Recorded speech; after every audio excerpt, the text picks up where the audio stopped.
years ago. For the London Lightning, like you mentioned, led by Doug Plum, the Canadian British Columbia coach, a two-time Coach of the Year from the NBLC League, Jakai Taylor and Billy White, who both came over from the Windsor Express last season, are joined by Big Ben, the Shoreham by the Sea native in England, John, and the Nigerian Jeremiah Morty, who is now our player to watch, is joined by the Big and Freddie McSwain. Yeah, so I was doing like a little bit of homework for the stats as well. Like Mike Nuga, like all the points and production he brings to the London team, but he comes off the bench. Now the two leading scorers for Montreal also come off the bench. So there's some idea of, you can't play your starters tons and tons of minutes, so you need to come in with your bench, but then your bench can't be a precipitous drop-off. So it's interesting how they mix and match their top players for the starters or for the bench. And I'll go one further on the bench comment, John. When Antoine Mason poured in 40 minutes in the double overtime victory, he had fouled out after 28 points production. And then Tisdale, 35 minutes, 14 points and 4 rebounds, he fouled out. So you have 2 fouls out. Well, you definitely need a bench at that point. Exactly. So it's really interesting, these coaching philosophies and these players. Like I am sure that Lawndale and Mason are used to being starting roles wherever they played, but here they're coming off the bench. And how can they make that adjustment? To me, team chemistry is so important, but early in the season, you really have to start working and mixing and matching as coaches, and players can't take offense to starting or being off the bench or what role they're playing in the season. They got to prove themselves, and where do you fit best in the team? And Doug Plum, to his credit, the last few years, some turnover in players, but that's his choice because he says, you're not fitting in, you're not playing the way I want. And he did that with Marcus Audi as well. Unfortunate loss for London. He was a terrific player for them last year in the playoffs. But yeah, you got to play with the team and as the coach directs. Toundra Montréal wearing their Arctic blue jerseys with the gold numbering on the back. I do like those jerseys. Aren't they cool? In fact, just to give you an idea where that came from, Montreal is known as a Nordic country, and they got the tenacious, fierce edge of the tundra, meaning the wide open opportunity of potential. That was according to Juan Mendez, the team's general manager. Mendez is celebrated as a former professional basketball player and coach. In fact, he's been inducted into the MAAC Namath Hall of Fame. So again, the London Lightning will be rocking their yellow home uniforms. You're taking a look at Uncle Jeremiah Morty. Happy belated birthday, celebrating his birthday last week. In fact, like a fine wine, John, he just seems to get better with age. Well, you stay healthy, you stay fit. Experience brings a lot of, and mixed with talent, I think you would get better, wouldn't you? Diego Quinn, Freddie McSwain, Montreal Toundra, London Lightning, and we have liftoff on Basketball Super League action on your Thursday night. Thanks for joining us on BSL TV, as well as the BN Sports Network, channel 151 on your smart TV. Jakai Taylor, one of 3 new additions from the Windsor Express franchise in the offseason, tries to go hard at the window. Great defense shown by, that was Deome. That's a tough cover on Taylor. He's got a great crossover dribble and great first step to come back and recover and block that shot. Terrific defensive play. Deome, one of numerous Montreal products. He talked about it was way more Quebec variety last year as Mockford opens the scoring up, and they're going to say he was behind the line. That's a 3-ball. That was a 3-ball. They didn't give it to him? Yes, they did. It's a 3. Benjamin John Kenneth Mockford the first, if you will, from Shoreman by the Sea, England. Went to St. Francis in New York. The Tundra go to the attack. They're going to try and pound the paint. Now, that was halfway down the cylinder. It's going to count regardless. And Diego Quinn has the opening points on the board for the visitors. Yeah, so rules. I was going over that with the scorekeepers over there, trying to keep straight all these rules. But we're basically playing by the NBA rules for those fans that are tuning in for the first time maybe this season. Until the ball is where, John? Yeah, exactly. Wait till I'm done here. So like the NBL has always played with the FIBA rules for the most part. A little bit modified, but pretty well all FIBA rules. So there's some significant differences in there. But the one thing they did keep from the NBA that they did keep from FIBA is the ball on the rim. So the ball hits the rim. If it's above the rim, you can grab it. You can touch it. You can knock it off. In the NBA, you would not be able. So if you think it's a goaltending because this is NBA rules, this is the one FIBA exception that they kept. The ball was forced out of Deome. He was trying to find Tisdale Jr. There's an off-ball foul. It's going to give London possession back. Diego Quinn, we were mentioned before, a New York native, one of 2 New York natives on this team. The other one being Antoine Mason, the Queens, New York native who went to Auburn. So McSwain Jr. leaves it for Ja'Kai Taylor. Now Billy White to Uncle Jerry, our player to watch in Jeremiah Morty. In the last game for Morty, he had 17 points, 9 rebounds, and 4 assists over 34 minutes of play. Here he is in the corner for the 3. It won't go down. Rebounded by a fellow 4 in Bellotti. That was a good look, though. That was a great pass by Billy White. Got triple team, but he was tall enough to throw it over the defense into the corner. Bellotti trying to penetrate the paint. Got it to the big man. It's poked free away from Diego Quinn. Quinn, by the way, 4 years at Monmouth University. That's an NCAA 1 program where he had over 77 blocks, starting in 50 of 136 games in his NCAA career. Monmouth. I've never really heard of that. They're known as the Hawks, though. Yeah, they've been in the tournament, so. The aforementioned Quinn was trying to squeeze that down low to Tisdale Jr., interrupted by the boys in yellow. Morty back the other way. They're going to say pushed on Tisdale Jr. Yes, he did. He extended his arm, so he's trying to keep his possession, was Morty, with his left hand, put his right arm out, and then he extended it and pushed the defender away. So you can lock your elbow in as long as it's bent and hold your defender off, but you can't extend it and push him away, and that's what they call it. In London's last victory here in the home opener at Budweiser Gardens, they were +7 on bench points, John, to your point in our pregame broadcast. But the Montreal Toundra, +26. They outscored their opponent in the Sudbury 5 in that double overtime victory, 64-38, as there's a 3-ball jacked up and good for Montreal. Early timeout. We saw a bit of a sluggish start offensively in the home opener. Well, obviously that didn't happen throughout the course of the game because London had +35 points put up on the board in the third quarter alone. In fact, they started off the second half, John, on a 9-1 run. But we are starting to see a little deja vu all over again, a little lackadaisical start to this one. We'll take a gander back to the opening bucket of this game. The inbound to Ben Mockford. And yeah, he was behind the line, as that one's good. And going back to your comments about Mr. Mockford, John, 8 years split between the British BBL, LEB Gold and Silver Leagues, which are in Spain, a year in France, a year in Greece, and last year played for the Newcastle Eagles in the BBL, where he started 6 of 24 games. Yeah, and also make sure you mention that he was on the British national team as well, right? Playing for them for parts of 10 years for them. His collegiate days he spent at Iona before transferring to St. Francis of New York, where he played 3 seasons for the Terriers, starting in 82 of 106 games, over 2,700 minutes of NCAA court time and 152 rebounds before starting his pro basketball career all the way back in 2014. So the London Lightning last game, John, in their victory, shot 40.6% from beyond the arc. They made 13 out of 32 shots. Montreal, not necessarily known in this early part of the season for being a 3-ball team. They only made 7 of 27 in their last game. That's 25.9. Yeah, so one thing I was going to look at hard this game, because we harped on, at least I harped on it quite a bit last year, was the assist to turnover ratio. To me, that's one of the most important stats. Whenever I look at a score sheet, and in the first game against Sudbury, only 8 assists and 9 turnovers. No wonder they lost that game. The second game against KW, they lost 10 assists, a little better, but 20 turnovers. Oh my. And then the game they won, 17 assists and 8 turnovers. So that's the ratio you need. 2-to-1 assists minimum to turnovers. I'll go one further. Montreal was +8 in assists in that double overtime victory. Exactly. Mockford for 3, it won't go down. Rebounded away by Tisdale Jr. So we'll keep track of that stat as the game's going on, as we get our live stats in front of us. Flory from deep, it won't go. Remember, Flory, no stranger to Budweiser Gardens. He played on the Syracuse Stallions for the Basketball League against the London Lightning. And remember that game? It was a battle of the undefeateds, and London ended up winning. Right. You got such a good memory. I really had to think about that for a minute. Billy White backing down his defender, leaves him in the dust, but no love off the cylinder, and they're going to come back the other way. Did everything right, but the ball would not stay down for him. Are you shocked that Billy White is in a London Lightning uniform? I am a little bit, but it's like one of those guys, you know, he's sort of known as the villain from down under for the London Lightning fans, right?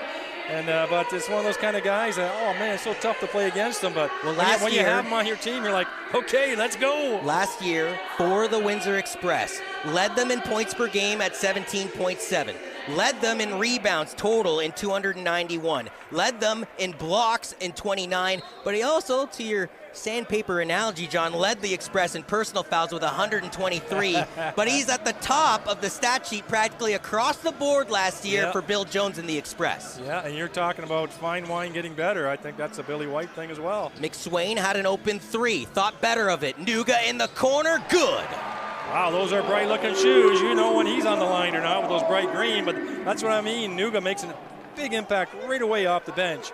Terrific dish that time. John, London's 2 of 7 from the field to start this game, but they're 2 of 5 from downtown and have a 6-5 lead as a result. Well, you can't get away that the current basketball has for years now. Three-point is a big weapon. You got to have some weapons. You got to have some sharpshooters, and you got to have a decent shooting percentage as a team for 3 points. If you compare both teams' last games, London shot over 15% better from beyond the arc. They shot over 40%. Montreal was just over 25.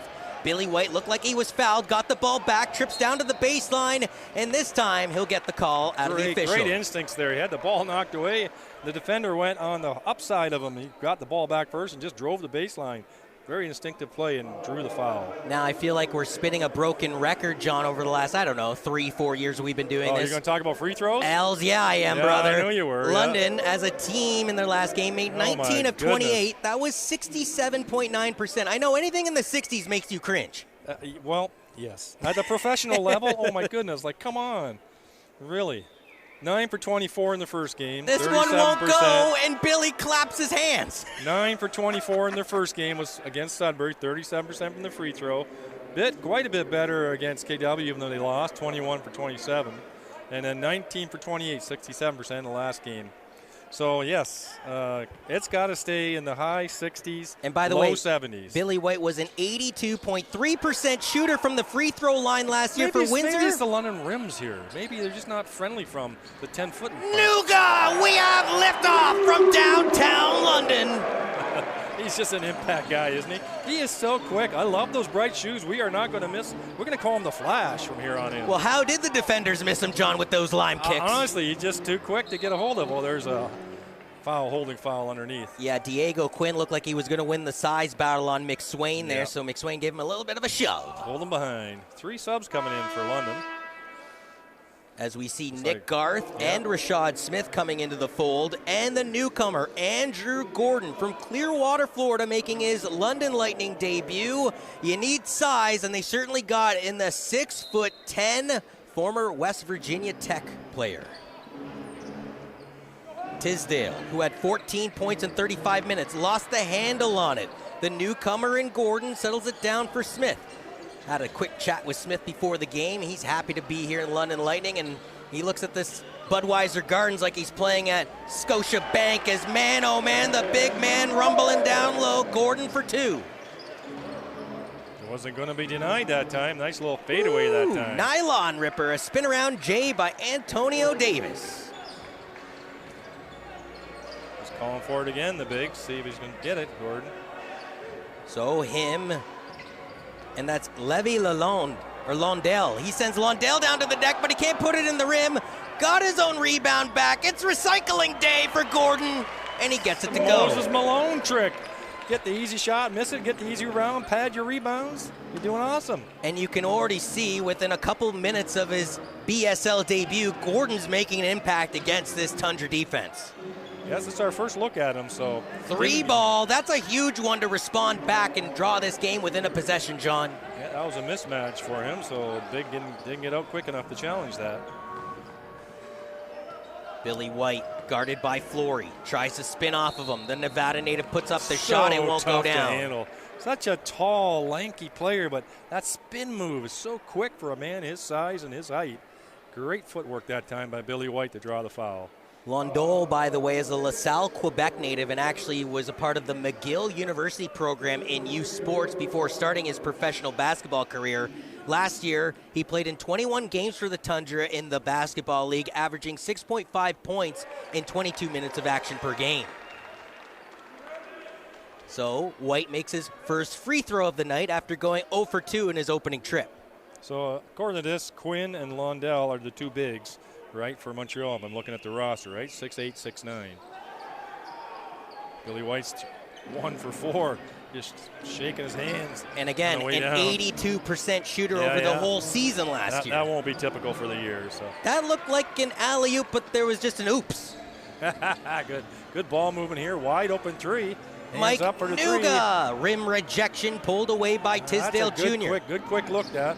Doug Plum won't be unhappy with that. Tisdale looked like he was playing a little street hoops out there. Still kept it possession for his team.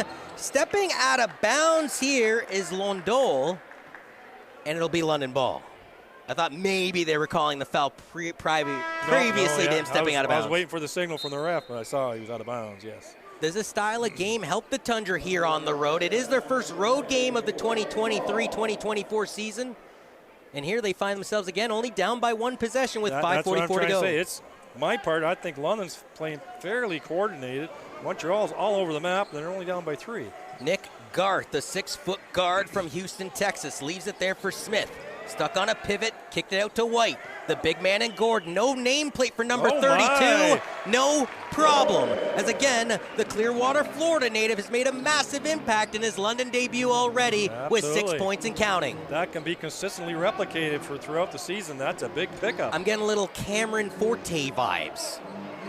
No, not Forte. You think so? Big, down low, getting it done with ease. Come on now, John. Oh, yes. If he ends up the night with 30 points, you might change your mind. I guess maybe you think style of play. I don't know. Here he is again. Big man rumbling down. Gordon with the hammer. Timeout called by Montreal as a result, down by 7. Big impact. Oh, my goodness. First a muscle play, 2 or 3 attempts to put it in, then a fadeaway jumper, and then the slammer. You got to be kidding me. So I threw out a Cameron Forte. Can you name off a historical London big that he reminds you of right now? Amir Williams. Okay, I like that one. A Marvin Phillips? Yes, in some ways, yes. If he can shoot Royce White? If he can shoot a 3, then he's going to be a Marvin Phillips. By the way, a reminder, John, that this broadcast is presented by London Lightning, Cujo Entertainment, and the Basketball Super League. It is for private use of our audience. Any other use of the broadcast without express written consent of the BSL, London Lightning, or Cujo Entertainment is strictly prohibited. So the London Lightning shooting 50% from the field right now, but so are the Toundra. They just haven't shot enough. Well, I'm looking at the turnover stat. As you know, turnover assists are my mantra as a coach. 4 turnovers for Montreal, 0 turnovers for the London Lightning. So again, for the London Lightning, coming off of a 104-96 victory over the KW Titans, those teams actually battled to a 45-point draw at the halftime scoreboard. KW actually had a brief 3-point lead after the first quarter, 18-15. But then London started that second half, as I already recalled. 9-1 was the run before the first timeout was taken by Cliff Clinkscales, the head coach of the Titans. They had a dominating 37-18 third quarter, and despite giving up 33 points in the fourth in what seemed to be a bit of a cruise control job, if you ask me, at one point, London in the second half did lead up to 22 points after KW had a brief 4-point lead as their largest one in the first quarter. Okay. Some substitutions in here for both teams, it looks like. Fresh onto the court, Antoine Mason in that last game, 28 points in 40 minutes, had 4 assists and 3 rebounds, but fouled out of the game and was not there at the final buzzer of double overtime. Mambi Dawara slicing and dicing. He's going to at least draw a call out of this. The Montreal, Quebec native who went to the University of Calgary. They're known as the Dinos, John. Yes, they are, yes. It looks like he drew a foul. In fact, he represented Canada twice at what's known as the University Games in 2017 and 2019. This guy's been a little bit of everywhere. Romania, Argentina, Finland, and no stranger to Canada, playing in Edmonton, Saskatchewan, and Montreal in the CEBL. CEBL, okay, I was going to say, where was that? Yeah. First one rattles down. In fact, he went to Lamar State College for 2 years prior to transferring to U Sports in Canada West, where he played for the Dinos, I love that name, and the University of Calgary. Well, we're going to get to know all these teams, all these players as the course of the season goes on. This is our first look at the Montreal. And also on the court for the first time in a London Lightning uniform is the Texas Tech, Brooklyn, New York native, and Shadell Malingos. And he prefers to be called Shaddy. That's what we'll call him throughout the rest of the season. Nuga forcing the issue. No love from the rim. No call from the official either. They battle for the ball. It's Amir Yusuf having it ripped right out of his... Well, ripped right out of him. Well, I thought that went on for quite a long time. I thought the official just lost their whistle in their pocket for that last. I thought that would be a held ball for sure. That's a reach-in foul, 100%. That will send Mason back to the line. Still on the dribble, not shooting. Mason being fouled. Fans of the London Lightning probably are familiar with Antoine Mason, the New York native.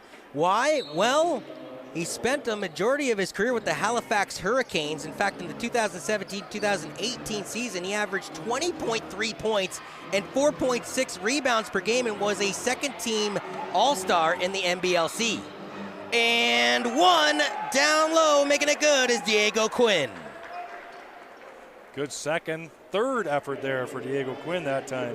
Missed the easy puppy and padded his rebound stats as well. He's 6'9", Diego Quinn, tallest player for the Montreal Tundra. Quinn's another New York native at the power forward position at 6'9", has had a bit of a, well, let's say his passport book has certainly been stamped, John, spanning Germany, Spain, and most recently in Czechia. He was a 2019 All-MAC third team and All-MAC tournament team member during his time with the Monmouth Hawks. So he graduated in 2019, so he's been all those places since that time. And COVID, of course, happened as well, so he's been a busy guy.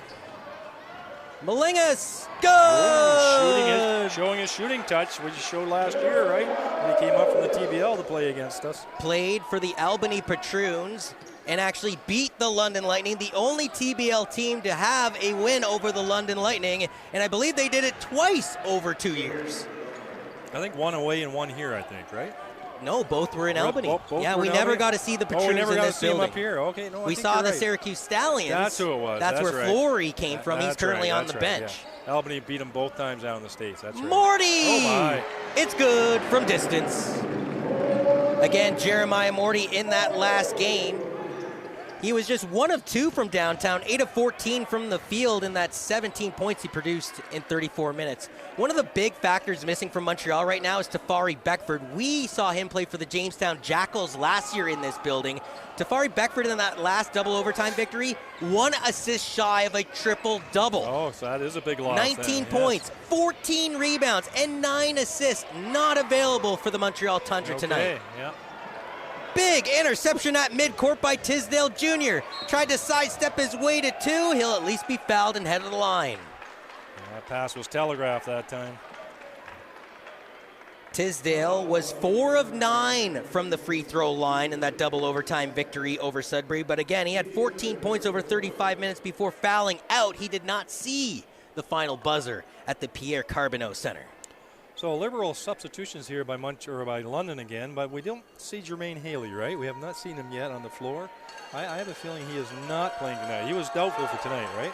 Correct. Yeah, okay. So even talking to him pregame, you could see he was on a bit of a bum ankle. And when I asked him what happened, he just sort of shook his head and continued to walk away from me. Yeah, probably something freaky. You just never know what happens in practice sometimes, right? Or even at home sometimes. So. I'm noticing Shaddy in the far corner there, almost having a conversation with Coach Irijima of the Tundra as well as the bench. I'm sure he's familiar with those guys playing again for Albany last year in the basketball league against Montreal. Montreal went 10-15 in their first and only season in TBL before migrating over to the BSL. Billy White back out again on top.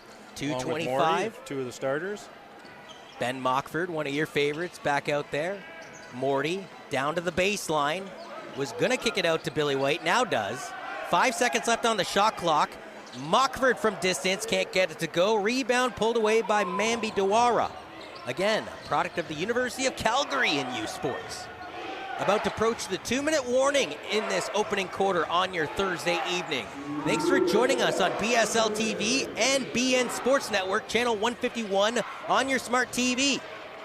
Shaddy with the rebound. Tried to get some separation from Tisdale. Almost got a half-hearted screen from Billy White. A fancy no-look pass to White. In fact, it was so nice, I don't think White was expecting it. I think, yes, I'm still encouraged by that, even though it's a turnover for London. I think Billy White's unfamiliarity with him caused that, because that was a perfectly placed pass. If Billy White had continued on in the key, it would have been right in his lap for a slam dunk if he wanted to, but I think just some unfamiliarity there. But good dribble penetration that time. The Wisconsin shooting guard, Philip Flory, goes into the game for the Tundra. Back in 2022, he was selected with the 13th pick in the second round by the Oklahoma City Blue of the G League. And actually noticed, as here's a three ball and a little kiss to the crowd. I like that one, John, by Antoine Mason. But going back to Flory, he actually had the OKC Blue threads on during warm-up. Gordon from distance. Finally some rim rejection for Gordon. He started off his career 4 of 5 from the field. Well, I guess I just like that. He had the open shot. I thought he could have took one dribble in for an easier one, but Shadell Millinghouse, again, dribble penetration, nice kick out to the big for an easy look. So that's twice now. He's handling the ball. He's off on the bench now. But well, Millinghouse and Gordon are your newest London Lightning products. So they have a combined 11 of the 23 points on the board. That's what I was saying. What two great additions so far from the limited time we've seen him on the floor. Tisdale Jr. double teamed right now between Mockford and Gordon. Still got the shot off. Couldn't get the first attempt to go. Battling between a storm of lightning, if you will, and it is Jeremiah Morty pulling it away. Gordon to Mockford. Under a minute to go here in the opening cue. Nuga now to White. White double team, lets it go, tries to spin off the defender, and Londale gets scooped that time. He just had the size advantage, and he had the patience, and everybody cleared out. He just backed him down, and no way you're stopping that. Billy White, that's 3 points in the game, John. He's got 2 assists and a rebound already in this opening quarter. Lightning leading by 5, trying to cut into that right now is Diawara. I'm going to get that name eventually right, John. The University of Calgary product again is back on the board. He's got 5 points in this game, a perfect 1 of 1 from downtown and 2 of 2 from the charity stripe. 10 seconds left. Play set up here by the coach, Doug Plum. See how it runs. A 1-possession lead. London trying to make it 2 before the buzzer. It's Gordon from Morty. He's going to have to get rid of it and does. Can't get it to go. And the London Lightning, as a result, John, lead by 2 after the opening quarter of play. I don't know about you, but that seemed to take a little while, that first quarter. I thought we were at halftime already.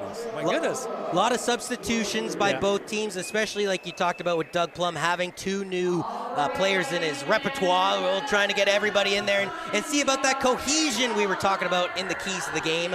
It's quite shocking to me that Andrew Gordon, though, is leading everybody on the court right now with his 4 for 7 from the field performance. He's got 8 points. Diego Quinn, the other big for the Montreal Tundra, have 6 points to lead the charge for them. Yeah, you got 6 or 7 players from each team having points on the scoreboard already. Quinn had 16 points in 20 minutes and 8 rebounds in the double overtime victory, John.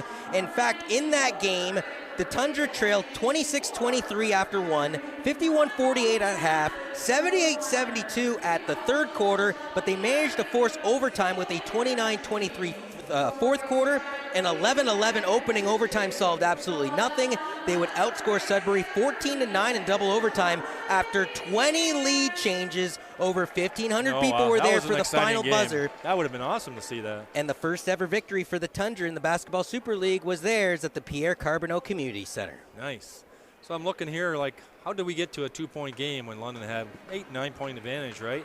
And I said a few minutes ago, looking at the turnovers and assists, so Montreal had 4 turnovers. London had nothing at the time. Montreal still had 4 turnovers. London's got 3, and they took points off a turnover. They got 6 points off of that Montreal Tundra to pull themselves back in the game. And John, I'll throw this out there again.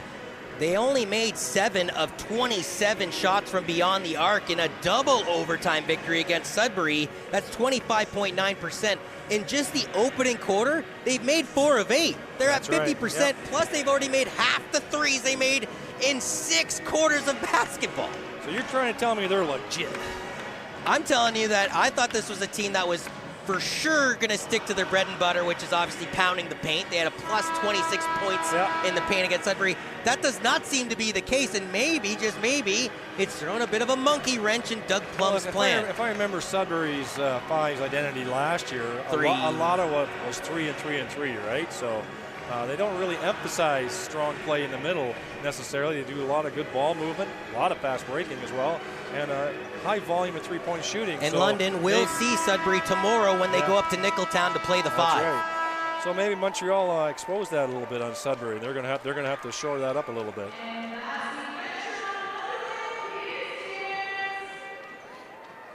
So again, thanks for joining us on BSL TV. He's John Van Houwelingen. I'm Jonathan Urbanowicz. It's been a pleasure to bring you some basketball history between Montreal and London. It's hard to believe, John, that prior to 2021, the most recent professional basketball team in Montreal was known as the Jazz. They were part of the National Basketball League of Canada, and they were known as an expansion franchise in 2012. However, the team in 2013 wasn't able to secure new ownership and folded as a result.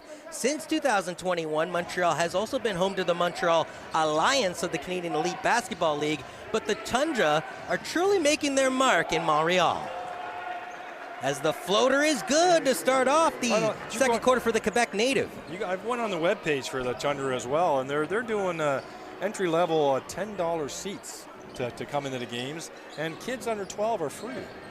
Isn't that a great incentive to come down to near the Olympic Stadium and come see a ball game? And I think for the young crowd and growing the community, as Gordon tries to spin off of 2 defenders, they're growing the product the right way, both on social media and with their cues within the community. Yeah, absolutely. I was very impressed with some of the stuff they had on the website. And if I come to the game for $10 and my 12-year-old kid and under can come for free, I'm going to go. Well, and I think that's the reason why the commissioner of the NBA and Adam Silver would love to see Montreal, Vegas, and Mexico City all expanded into in the near future for the NBA. Interesting. In fact, he might be keeping a little bit of a microscope on the Toundra to see, okay, is this the petri dish, if you will, is this experiment worth doing? Well, I'm watching San Antonio closely this year, so as you well know, my favorite team. And they got the first pick overall. Couldn't believe it. My favorite highlights is watching Webby go into the paint completely open and they don't get him the ball. I know, kidding, eh? Flory! Oh, wow, yeah. Boom! Nice. Hits the nylon, and just like that, the Montreal Toundra are on top by 2 with 11 minutes to go in the opening half. The game is so much a game of runs and adjustments and one-on-ones.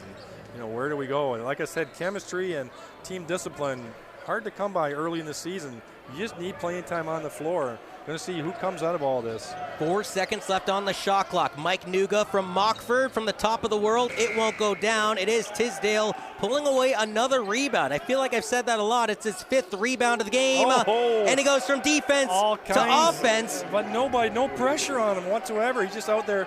Okay, you want me to shoot a 3? I'll shoot a 3, no problem. He's now 2 of 3 from beyond the arc is Tisdale. And again, remember, Montreal only made 7 threes in a double overtime win. They've already made 5 threes in the opening half tonight.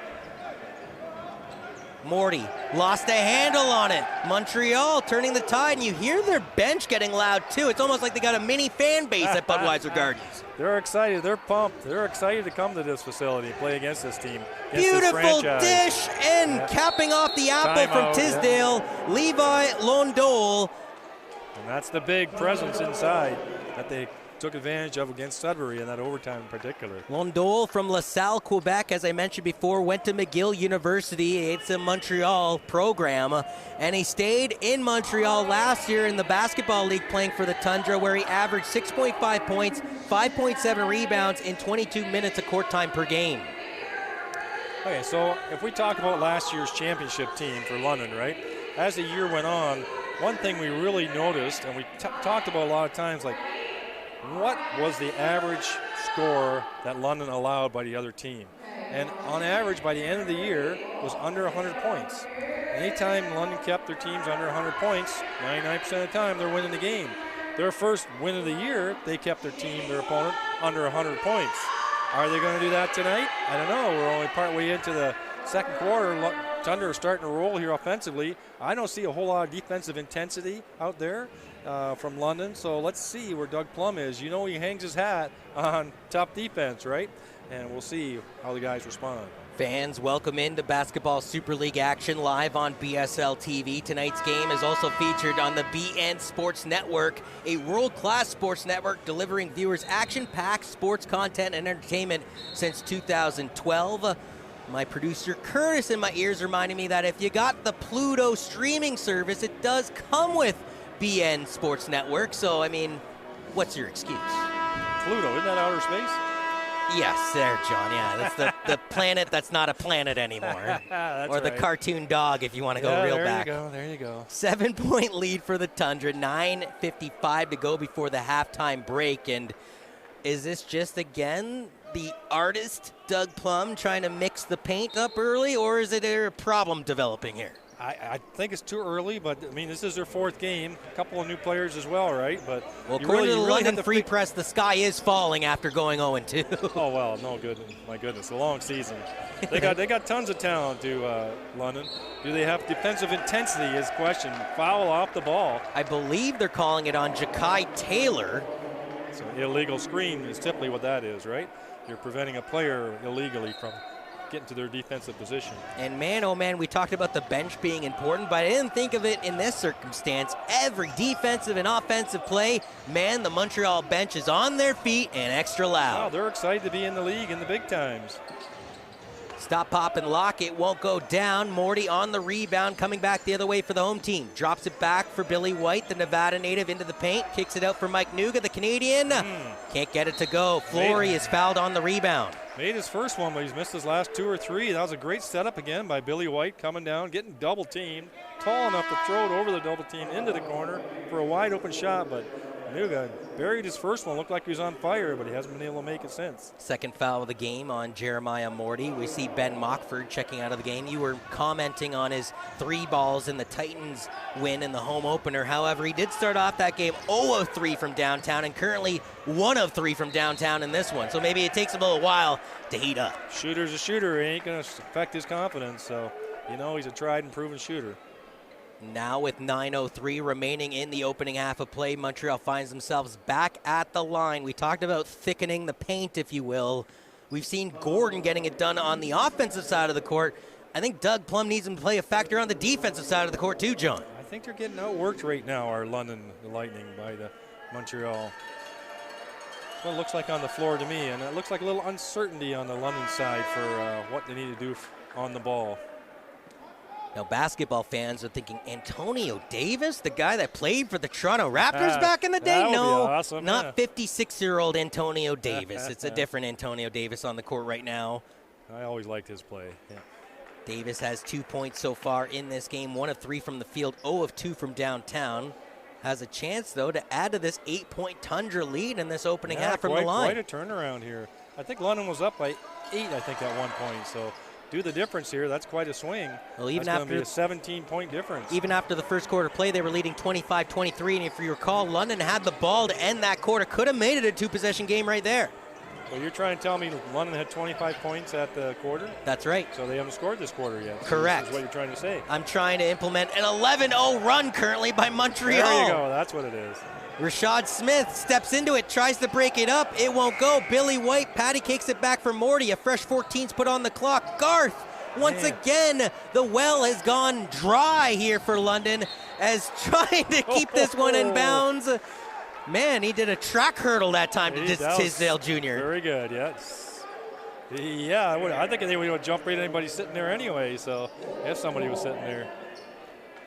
So what do you do if you're Doug Plum? Your team's now on an 11-0 run on the wrong side, John. Yes, you got to stick with who's on here to see if they can work themselves out of it. Nuga looked like he was open on the cut underneath, missed by Billy White. Now Morty to Smith. The 3-ball, splash! That was big, okay. Let's see what Smith can bring to the game. So Rashad Smith, for his first bucket of the game, has his team on the board here in the second quarter and breaks up the 11-0 run. 8 minutes to go here in the second quarter. Flory down low. The big man rejected by Billy White. Don't forget about Billy. He's got the height underneath there, and he's got the defensive willingness as well. Led the Windsor Express in 32 regular season games last year with 29 blocks, and he broke one out right there. You typically don't think of him as a big, but he's got the height, the sneaky height in there. Montreal currently shooting 50% from the field. That's 12 of 24.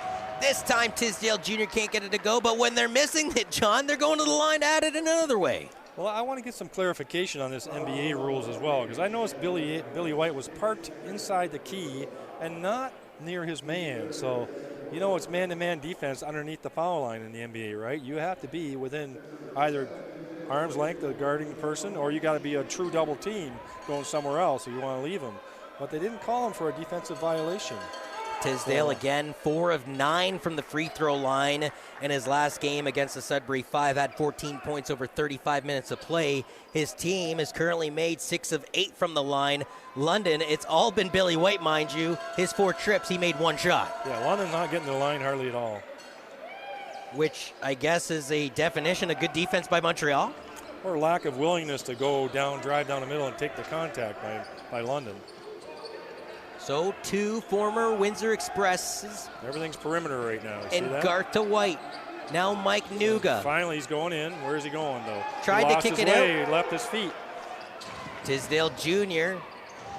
Errant pass finds Flory. Now they get it back into the key. The big man having to scoop it up from his feet. He'll be fouled by Smith, and Lundol will head back to the line. He had the size advantage there. He had the fumble fingers there first, but able to get it back and go up and over the defender that was in poor position.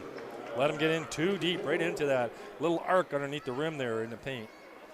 That paint got thickened really quick. 6'8", 220 pounds out of LaSalle, Quebec. One of 3 Quebec natives on the team currently. Diawara as well as Kasongo. We haven't seen Nikita Kasongo yet in this game. The guard out of Montreal, Quebec. 3 Quebec natives. They're also coached by a Quebec native that was originally born in Kinshasa, Democratic Republic of the Congo. Yeah, they've only been in the foul line 4 times, London. You're right, only Billy White. And he missed the opening 2 of the game. Well, he missed 3 out of 4, right? Yeah. Not missing on this one, though, is Lundol, and as a result, his team now has a 9-point lead midway through the second quarter of action.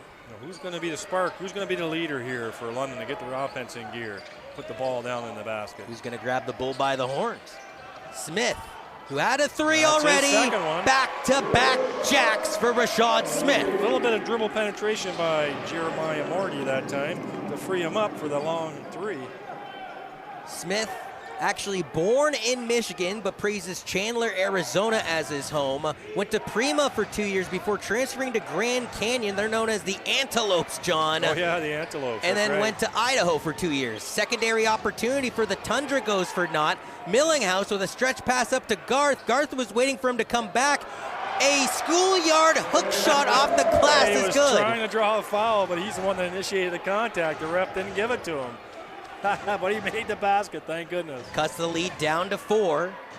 Montreal through Flory, drops it back as we see Antonio Davis on the court. Flory's floater won't go. Morty with another rebound.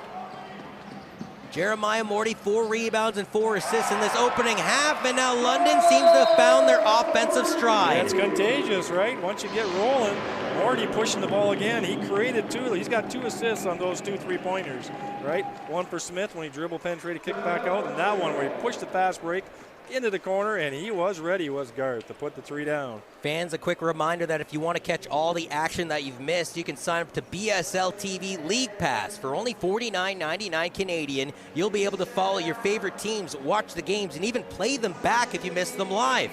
Join our team and watch yours at bsltv.tv. And a quick reminder that we are live on the BN Sports Network, channel 151 on your smart TVs.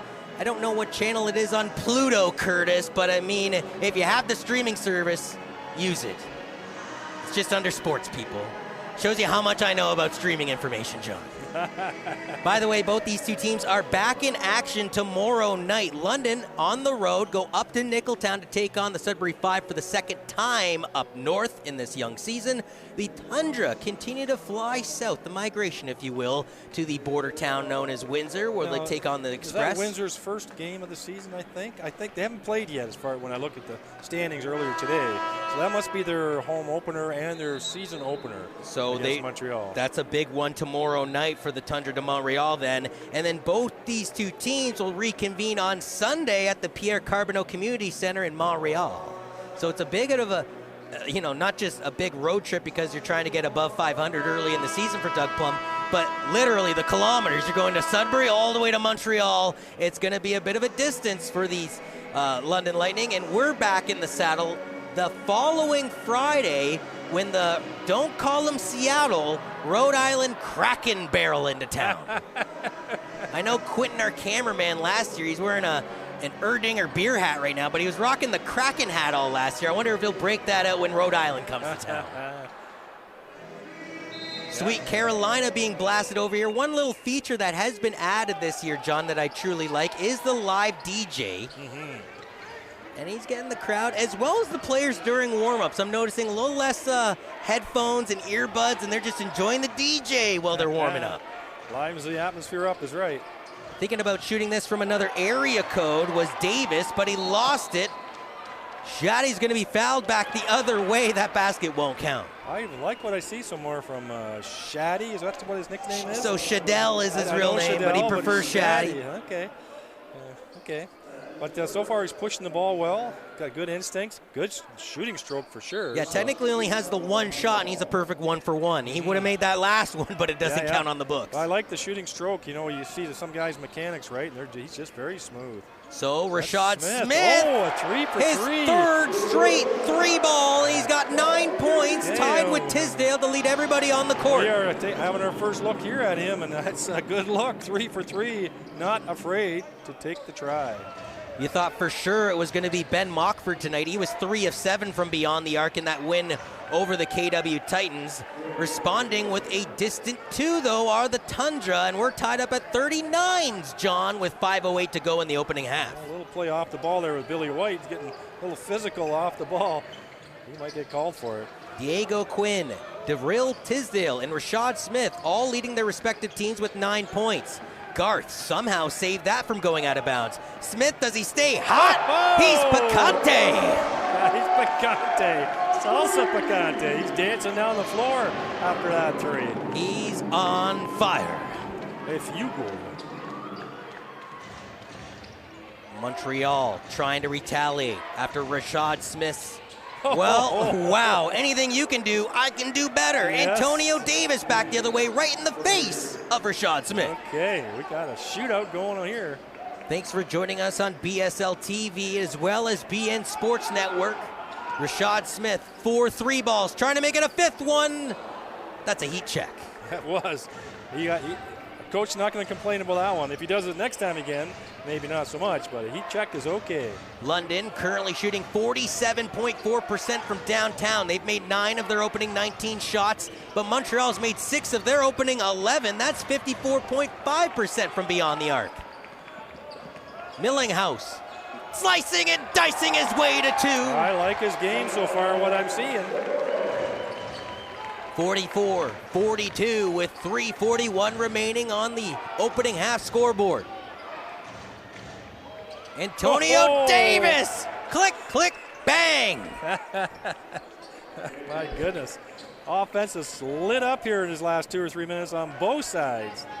And in fact, Antonio Davis, he's the person that played for the Flint United in the Basketball League and registered points in a loss in Flint to the London Lightning a year and a half ago. Okay, that was Morty that time with a 3 as well. So everybody's starting to light it up from beyond the arc, John. That's just the second made shot of the game for Morty. Now he's got 6 points. This one, Plink goes out of bounds. It'll maintain Montreal ball. Looks like 2 substitutions coming up here for the Toundra. And again, you're talking about the London Lightning, who left the National Basketball League of Canada as your 6-time champions. The Montreal Toundra are technically in their second year of existence, John, after going 10-15 in the regular season of the Basketball League last year. London did see the Basketball League teams, including a Canadian squad in the Newfoundland Rogues, but did not see Montreal until tonight. And of course, the Newfoundland Rogues are part of this league as well. Mohamedou Diome, I believe, is being called on the push-off offensively here, John? No, I think it's a holding foul. Okay. Yeah. Made his move to the right and he got held. Oh, so he is heading to the line. Yeah, he's at the line, yep. That was on McSwain, I think it was, yeah.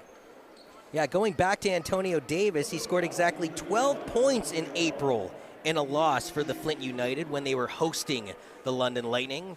That was back when London was interjecting themselves with NBLC and TBL opponents. It is a tiny bit confusing because the first 3 opponents that London have faced are BSL opponents. They will still see TBL opponents. As I mentioned before, the Rhode Island Kraken will come into town. And all games count in the standings, correct? Correct. Yes. So even though the TBL won't be part of the playoffs with the BSL, all the games you play against them still count because all the teams are playing against some TBLs as well. Diome, by the way, not currently registered on our sheet. He was injured for the first 2 games of the season. Well, Millinghouse is getting quite a run here. Been on the floor quite a bit. He wants the ball back from Morty and gets it. The 3 is away, nothing but nylon. And he's got something to say to the Montreal bench. We actually saw in last game Nick Garth get a technical for throwing up a 3 in front of opponent's face. Taunting, yep. So I got a little away with some there. No, I think Millinghouse just fell awkwardly, sort of laughing at the bench that he still made it. So. Cross-court pass, 3 balls away. This one won't go down. Over the back foul underneath the London basket. And you see Morty and his new teammate Millinghouse getting along splendidly. Yeah, he's animated as well. Getting lots of energy coming off the bench. So, well, again, Albany plays in this really cool facility that's a historical basketball barn. And I asked him before the game, what's it like to play here at Budweiser Gardens? He just went, man, oh man, it's like I'm in the NBA. So yes. you get that Budweiser Garden feel, man. Yeah. You It's truly a very professional place here. You're right. Got to look good to play good. Sometimes your surroundings make you feel good too. Exactly. So true. We're approaching the 2-minute warning here. Remember, the Toundra had an 8-point lead, John. They're now trailing by 3 in this second quarter of action. Morty with the kick out to Nuga. A little too hot to handle. Settling it down as the Toronto native tried to squeeze it in. It won't go, and muscling his way out of the situation is the Quebec native in Londol. Antoine Mason. Now Dewara.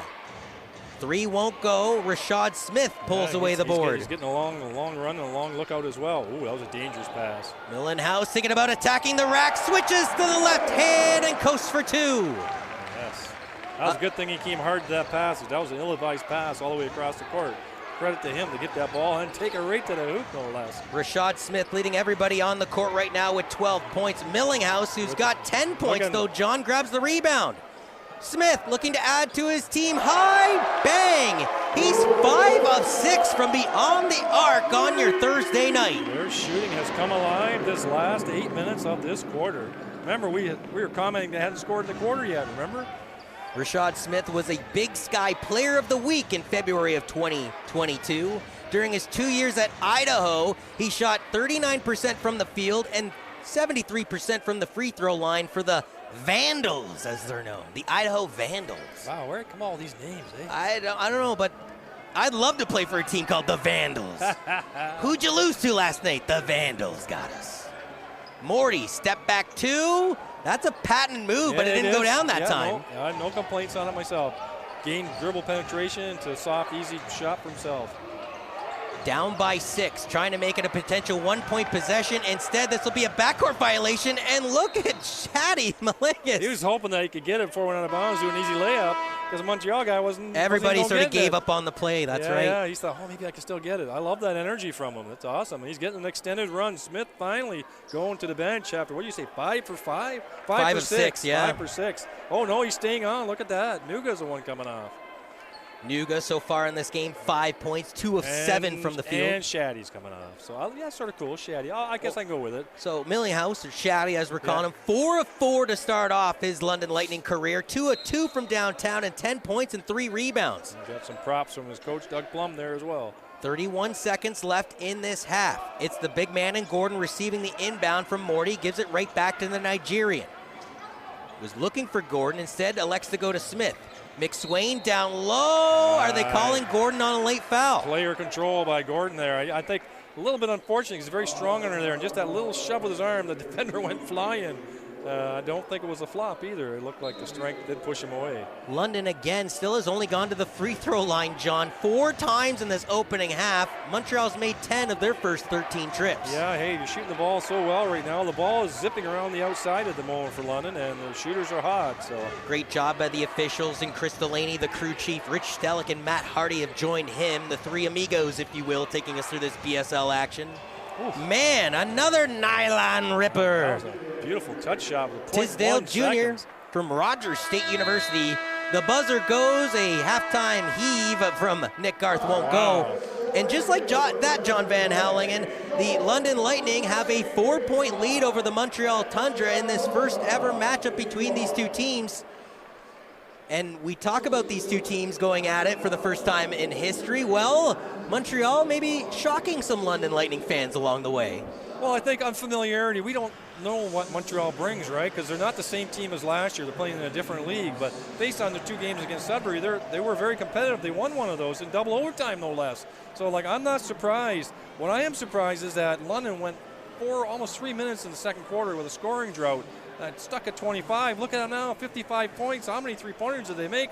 8 or 9 of them. They were hot, on fire. Where did that come from? So we didn't know that about the London Lightning till we saw them now. Yeah, it was an 11-0 run for the Toundra de Montréal to start off the second quarter of play, but large in part to Rashad Smith, the Arizona native's 5 of 6 from downtown performance. The London Lightning now enjoy a 4-point lead at the halftime break. For the entire Cujo Entertainment staff, as well as John Van Houwelingen, I'm Jonathan Urbanowicz. Does the Tundra have a comeback in them on your Thursday night? Find out in the second half of action.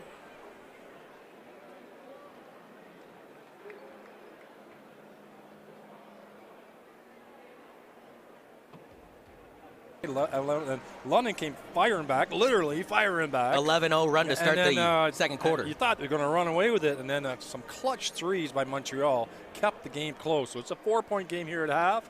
I have no idea which direction this game is going to take. Is London going to continue their hot shooting? It looks like they've gone back to their starters for the second half, unless I see one change. No, you're right, McSwain, Rashad Smith. In fact, Montreal quickly inbounds the ball when London was still trying to orchestrate who's covering who. All right, so back into the BSL action in this second half. Thanks for joining us on BSL TV, as well as BN Sports Network. 3 balls away, and that's a foul. Gonna send to the line, Antoine Mason, the Niagara University product. So they're 10 of 13 currently from the line. That's 76.9%. This will be the first trip to the line for Mason.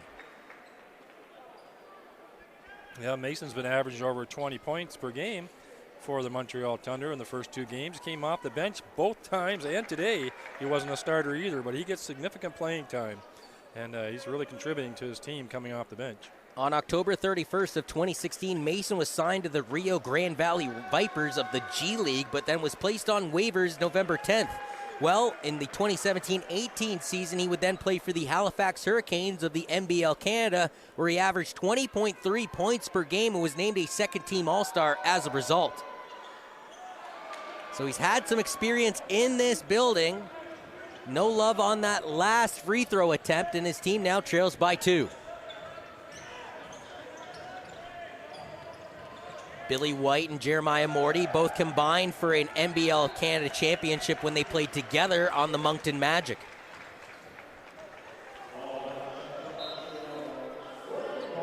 And in fact, with Ja'Kai Taylor back into the mix, John, something I wanted to note, despite the fact that Jermaine Haley is not playing in this game, both are actually Capital City Go-Go draftee teammates, if you will.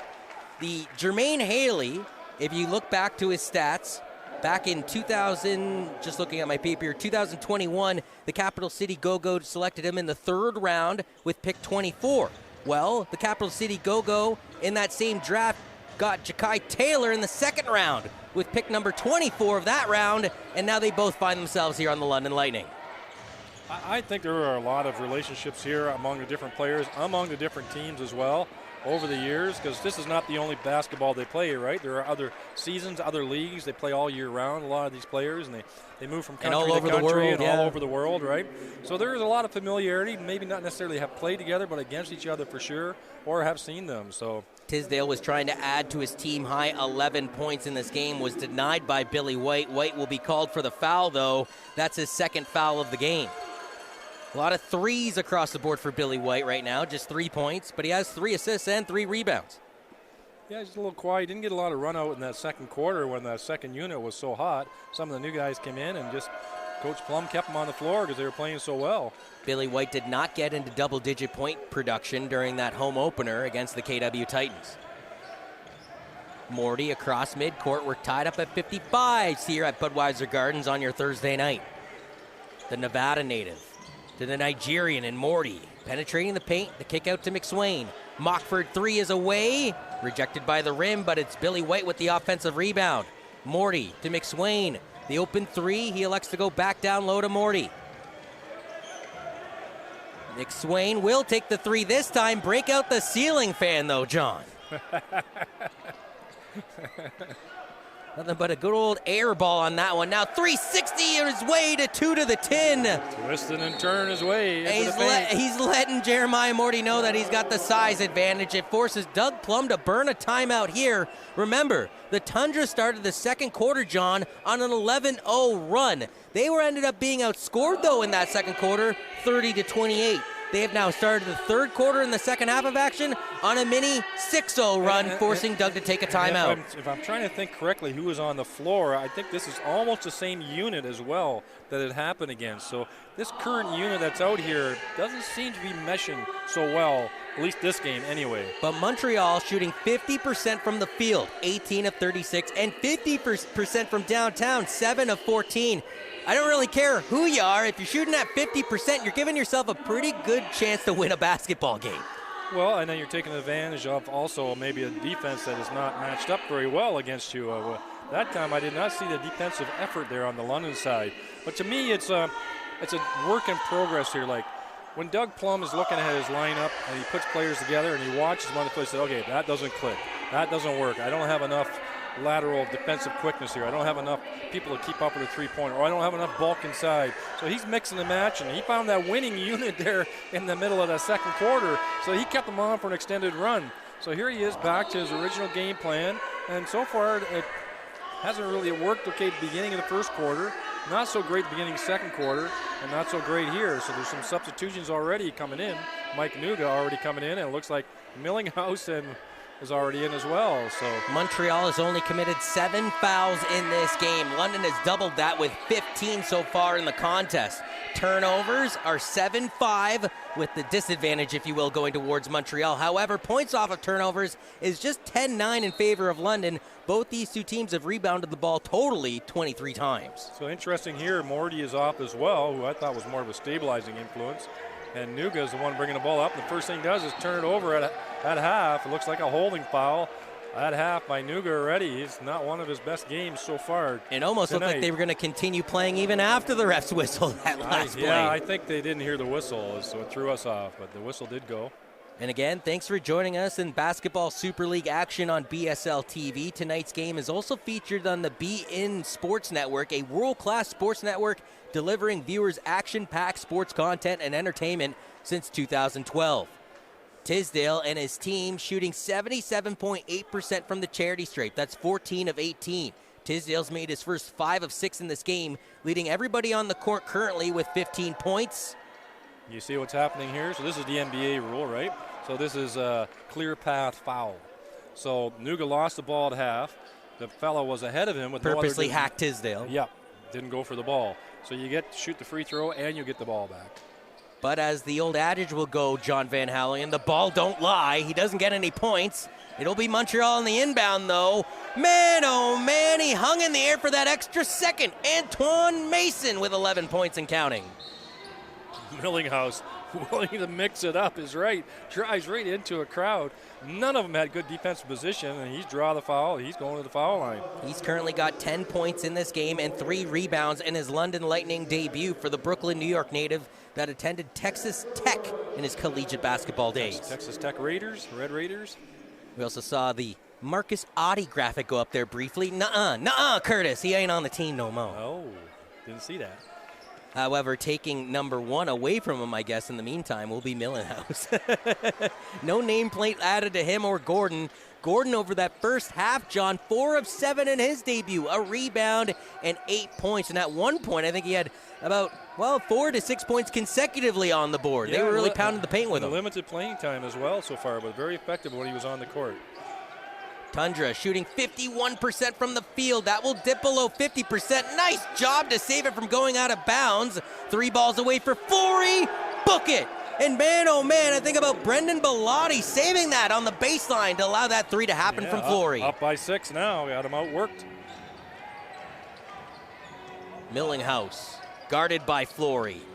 Goes down low. The kick out to Nuga. Too strong of a coffee. Goes into the crowd. It'll be Montreal ball.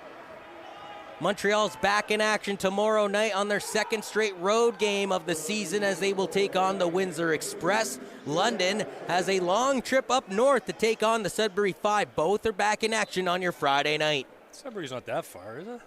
It's far enough. Far enough, but it's not like other planet or something.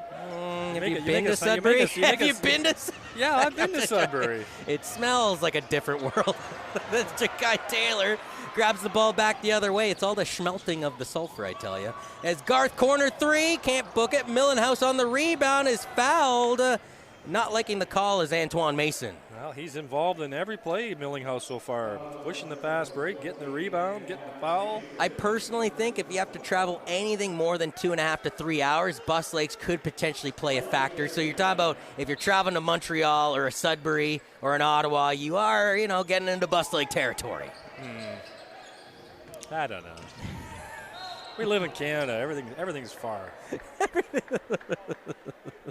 So that makes bus legs not a thing. It's like my uncle. My uncle came from Holland like years ago. Oh my word, we're going back. Wait, yeah. So listen to this. The Dutch's analog. He comes to visit us in St. Thomas. His son is teaching in Vancouver. He asked us, "Can we make a day trip to Vancouver?" I said, "Uncle Hank," I said, "do you know how big this country is?" I said, just as far as you flew from Holland to St. Thomas is how far Vancouver is. Okay, but to my point, it So would be hard to have a day trip to Sudbury. Talk about it. No, I don't think so. Yes, it would. I don't know how you drive, John, but for you to get up to Sudbury, enjoy the day, and come back, you'd have to be going $140 down the highway. My point is, here in Southern Ontario, we're spoiled. We definitely are. The rest of Canada, everything is long distances. So and so far, we've been spoiled weather-wise as well. Yes, we have. Although next week, apparently that Nordic tundra weather yes, I'm going up north next is coming week, a week late after Montreal. Is Parry Sound up north? It's north-ish. Is that considered up That's north? not bus leg territory. Okay. As Billy White cleans up his Ja'Kai Taylor, former teammates on the Windsor Express, now teammates on London. In fact, all 3 former Express products on the court right now. A little bit of team chemistry maybe going on there. That's what Doug Plum's hoping for. Down by 4. Yep. They're going to have to rely on their defense. Perimeter passing exploited by Montreal. That's a weak foul. Not a weak foul. A weak play.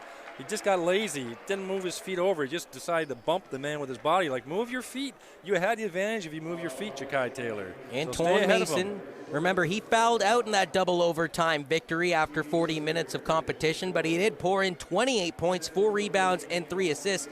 He was 12 of 27 from the field. Not afraid to shoot the ball was Mason in that double overtime game. And more importantly to this situation, after he misses the first one, John, he was 2 of 8 from the charity stripe. That free throws seems to be an uncomfortable spot for a lot of players. You don't wonder why. Honestly, you're standing still. Is that not the shot you practice the most in basketball? Just sitting at the line and trying to make those That's what ones? I'm saying. And nobody's guarding you, and you don't have to dribble it. It's a 15-foot shot. Honestly. Well, London, 2 of 6 from the charity stripe in this game. Now Montreal is 14 of 20. So technically both teams shooting well below 70%. London shooting below 50%. They've only shot the ball 6 times. Yeah, Nuga drew a foul that time. Does what he does best. Drove straight down the line. Drew the foul, so he's going to the foul line. Down by 4 after that shooting exhibition in the second quarter. Shot him back out in the lead again. Good Montreal credit. They've steadied the fort here on the defensive side, and they're converting their chances to get ahead. Mike Nuga was a perfect 4 of 4 from the free throw line in the home opener versus KW, but of course he misses that one, John. I wasn't going to say anything. Nuga had 17 points in 29 minutes off the bench, 6 rebounds and 1 assist. He was 5 of 15 from the field, and after being perfect in that game, he's at least 50% in this one. Well, he's getting a little bit of a more run out here. He struggled so far this game. Well, Nuga's definitely, I mean, as far as his collegiate career, journeyman. 2 years at Eastern Florida State College, a year at Portland State, a year at Kent State, and then finishing up his collegiate career at UNLV, known as the Running Rebels.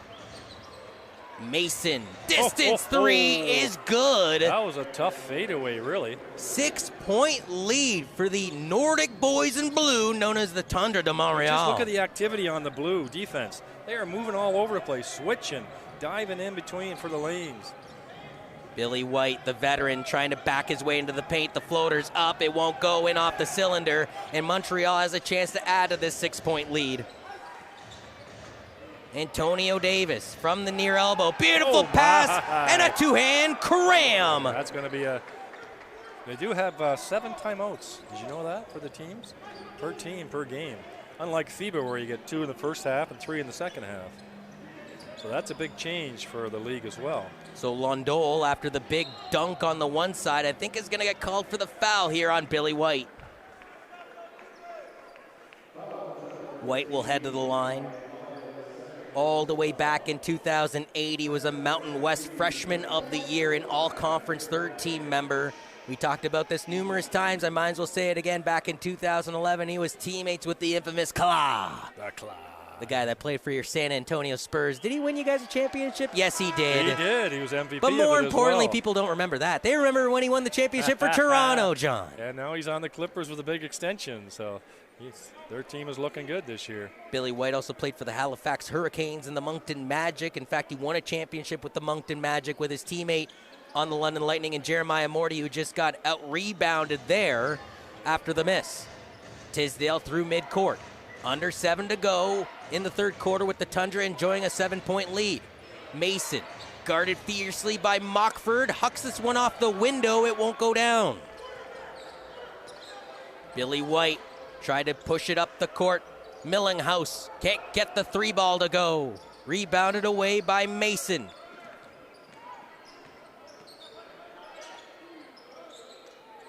So Mason back on the near wing to his teammate, and Tisdale Jr. gets around Morty. The floater is up. He can't get it to go, but he'll head to the line. Shot. Just sucked him right in for the foul. Just can't handle him. Currently, Tisdale and Rashad Smith both leading their respective teams with 15 points each. Tisdale 5 of 7 from the charity stripe. What's more impressive about Rashad Smith is all of his points have come from beyond the arc. He's 5 of 6, and that mainly all came in the second quarter of play. Yeah, Tisdale, he's just difficult to handle. He's got all these smooth moves underneath. A little deceptively taller than you think he is as well. And good handle with the ball. So he is able to generate open looks and shots to the rim and getting to the foul line. So effective. By the way, guys, if you want to hear from the coaches or players' thoughts on tonight's game, you can tune into the BSL TV post-game show and get more from their point of view. That's at BSL TV, and be sure to pick up BSL TV League Pass in order to enjoy that. 6:15 to go here in the third quarter. Morty from White into the key. The kick out to Mockford wasn't clean. They're going to say, though, that this went off of Antonio Davis. I don't know. I don't know, it looked like he dribbled it off his leg, and I don't think it hit Mockford afterwards, and the referee's thinking the same thing, I guess. So. Tundra, again, enjoying an 8-point lead. They have an 11-0 run to start off the second quarter, but London ended up outscoring them 30-28. It's technically a 17-5 run to start the second half of basketball for the visitors. Jeremiah Morty, the spin-around floater, hits the side of the backboard, numbers the other way. Going hard down to the deck, and one for Antoine Mason. That's the toughest call in basketball. Did he have position or not? I thought he did. Let's have a look here. Looking on the replay, I thought he was standing still. Oh, my goodness. Did he get set up in time, though, John? Dude, do you get a replay in this league? No, NBA you don't. rules, right? No challenge, no challenge. No. I mean, I'd do a challenge, man. That's what I would do, yeah. Antoine Mason spent his first 3 years of his college basketball career at Niagara University, then transferred to Auburn University. And I mentioned already before in this broadcast, he had a brief cup of coffee with the Rio Grande Valley Vipers. It was known as the D-League back then before Gatorade got involved, John. Yeah, G-League now, yep. So that looks like 5-team foul. That's a pushing foul on Londell. Billy White's rebound underneath off of that shot. 5 fouls will put you in the bonus in any quarter. So as soon as a team reaches 5 fouls in a quarter, then you get to shoot 2 every time from the line. So, and over the course of this game, it's pretty early. It's only 5:53 in this quarter. Both teams have 5 fouls already, so early in the bonus for both teams. And remember, London was doubling Montreal in the foul category after the halftime break. Currently, it's a lot closer. 19 fouls for London, 14 fouls for Montreal. So is this going to become a free throw shooting contest? Not yet, I don't think. But it might come down to it at the end. Mainly all the categories are pretty even, Steven, John. Turnovers, points off of turnovers, total rebounds, and steals are all within 1 or 2 differential here or there. It's a 9-point lead for the visiting Montreal Titan, or I was going to call them the Titans, the Toundra. As again, trying to penetrate the pace, kiss this off the window for one. Mambi Diawara with the basket. Just that little hesitation, jerk, and pull back and forth, dribble. It just throws a defender. You have to just stay in front of him, hold your position, not slide alongside and try to block it. That was difficult to stop. Montreal native goes to the line. As I mentioned before, he actually was in Romania, Argentina, and Finland during his time in professional basketball, and he's had 3 different stints across Canada in Edmonton, Saskatchewan, and even Montreal, that being in the CEBL. And Nuga's the one that did the foul, and he got substituted, and he's talking with Plum. Plum saying, this is what you need to do. And Nuga said, like, I was right with him. He says, no, you weren't. You were side by side with him. You have to stay ahead of him. Keep your position ahead of him. And I got to think, John, I know I'm kind of rehashing an old issue, but man, oh man, imagine if Montreal had Tafari Beckford tonight. He was 1 assist shy in the last game of a triple-double. London had, who do you think who's missing tonight? Jermaine Haley. Like, so you know what I'm saying. Injuries are part of the game. Other players have to pick it up. Coaches have to mix and match. I'm just saying, Montreal's got a 12-point lead, and if they had a triple-double machine available, it probably would be more. If they had Jermaine Haley, maybe it'd be an even game. So I don't know. Okay, you can't do what ifs, right? Well, I'm not calling you for the. Maybe he has an off game too. So, not calling the Cleo line at the Van Halen house. That's for sure. At the near elbow, they'll kick it back out. There's only 9 seconds remaining on the shot clock. That's Mason penetrating the point. Oh, terrific rebound. Oh. An easy miss. I can't believe he missed that. Worked so hard to get it, just couldn't put it in. Oh, my goodness. You know, you can use the backboard. I don't know why some of these guys look like they're playing netball, like that entire square behind the hoop doesn't exist. Backboard is your friend. You know whose best friend it was, right? My favorite player of all time, Tim Duncan, Mr. Fundamental, used that backboard to his advantage. Huge. So did Larry Bird, by the way. I was watching the documentary of Larry Bird the other day. I didn't realize how many shots he had done off the backboard. 4:40 remains here in the third quarter of action. Thanks for joining us on BSL TV as well as the BN Sports Network. Stepping in from the 3-ball territory is Diawara again. He's heating up here in the second half of action. Currently has 12 points. Oh, terrific left hand. Switch to the left hand after he gets contact. Just shatty. Brings in a lot of energy, John. He really does. And again, here in his debut, already making a massive impact with 11 points and counting. I'd love to see that one again because once you look at it, degree of difficulty, it was amazing. You know, when you don't have a name on the back of your nameplate, you know you're still fighting for something. He's certainly fighting out there tonight. Well, I just like his attitude and his energy, his enthusiasm out there, let alone his playing ability. So. It's still a double-digit lead, though, for Montreal here in the third quarter. An arcing 3. Davis couldn't get it to go down. They're going to say this touched a lightning product blast. I didn't see it myself, but they're going to say it went off of Mockford. Is he calling a foul? Is that what he's calling? Yeah, it looks like he called a pushing foul. Yes, he did. Yeah, because he's on the line here, right? Because we did see him going flying out of bounds, right? And it's actually Nikita Kasongo that's going to the line. Yeah, the first time we've got to say his name here tonight. Yeah.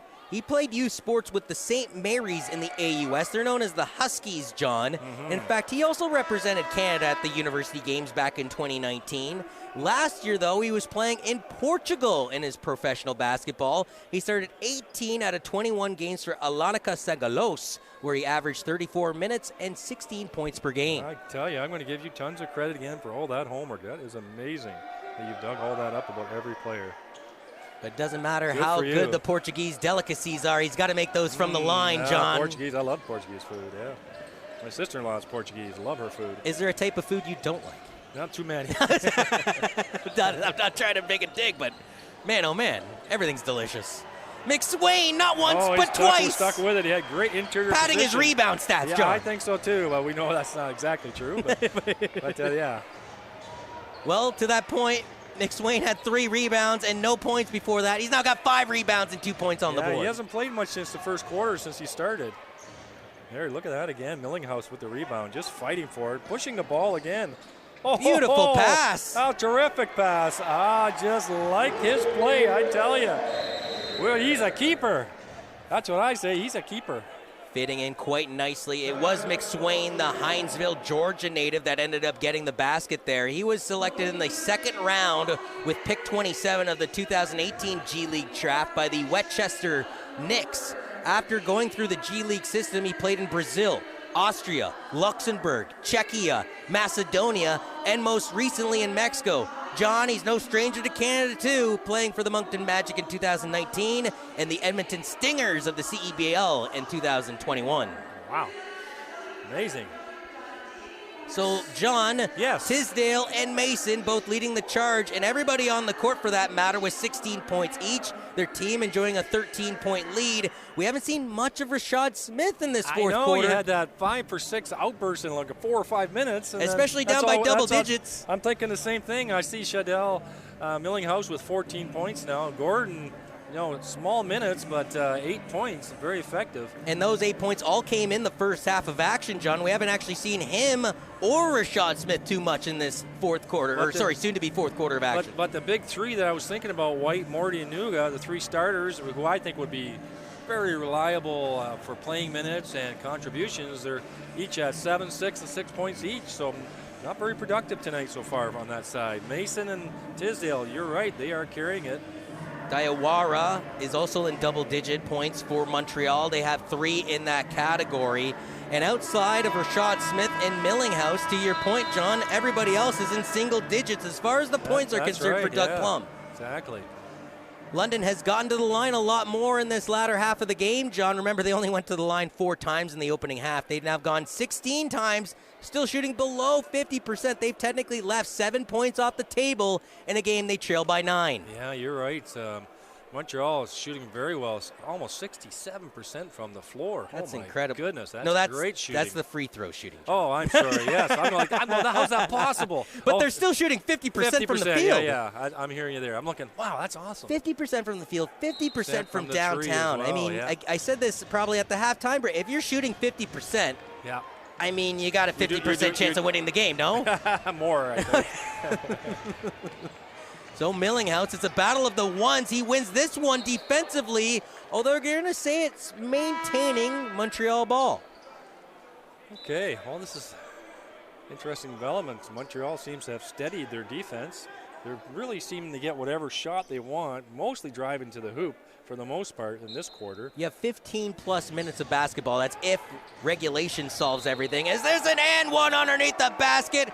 Great inbound, and capping off the play was Antoine Mason. Yeah, and my point, though, John. Morty got caught up in the mixer there. He couldn't get through. 15-plus minutes of basketball left. At one point, do you start to get a little worried if you're a Lightning fan, though? Because it does feel like the Toundra have not only started to take control, it feels like we're playing Toundra de Montréal basketball on the court. Well, if this is this is the sense I'm getting as well. Like, this is Montreal-style basketball is what I'm getting the sense of, absolutely. And so London, they had their run there at the beginning of the game for the first 5 minutes, and they had a stretch in the second quarter. But otherwise, I think it's pretty well been the pace that Montreal wants to play at. The shot is away. Mason, though, light foots this one, and it won't go. He's now 2 of 7 from the line. He's left another 5 points off the table right there. Millinghouse, who's got 14 points in this game, 5 of 6 from the field, to McSwain. Now it's Nick Garth. We haven't seen a whole lot of Nick Garth in this game, just 5 points, 2 of 4 from the field. Garth from distance, another area code, long distance charges may apply. But that was a step right into rhythm, even though it's a step outside. He got the ball as he stepped into it, so he has legs underneath him, and he squared up. Mason stuck on his pivot, lunges in there, and they're going to say this was touched last by Mason.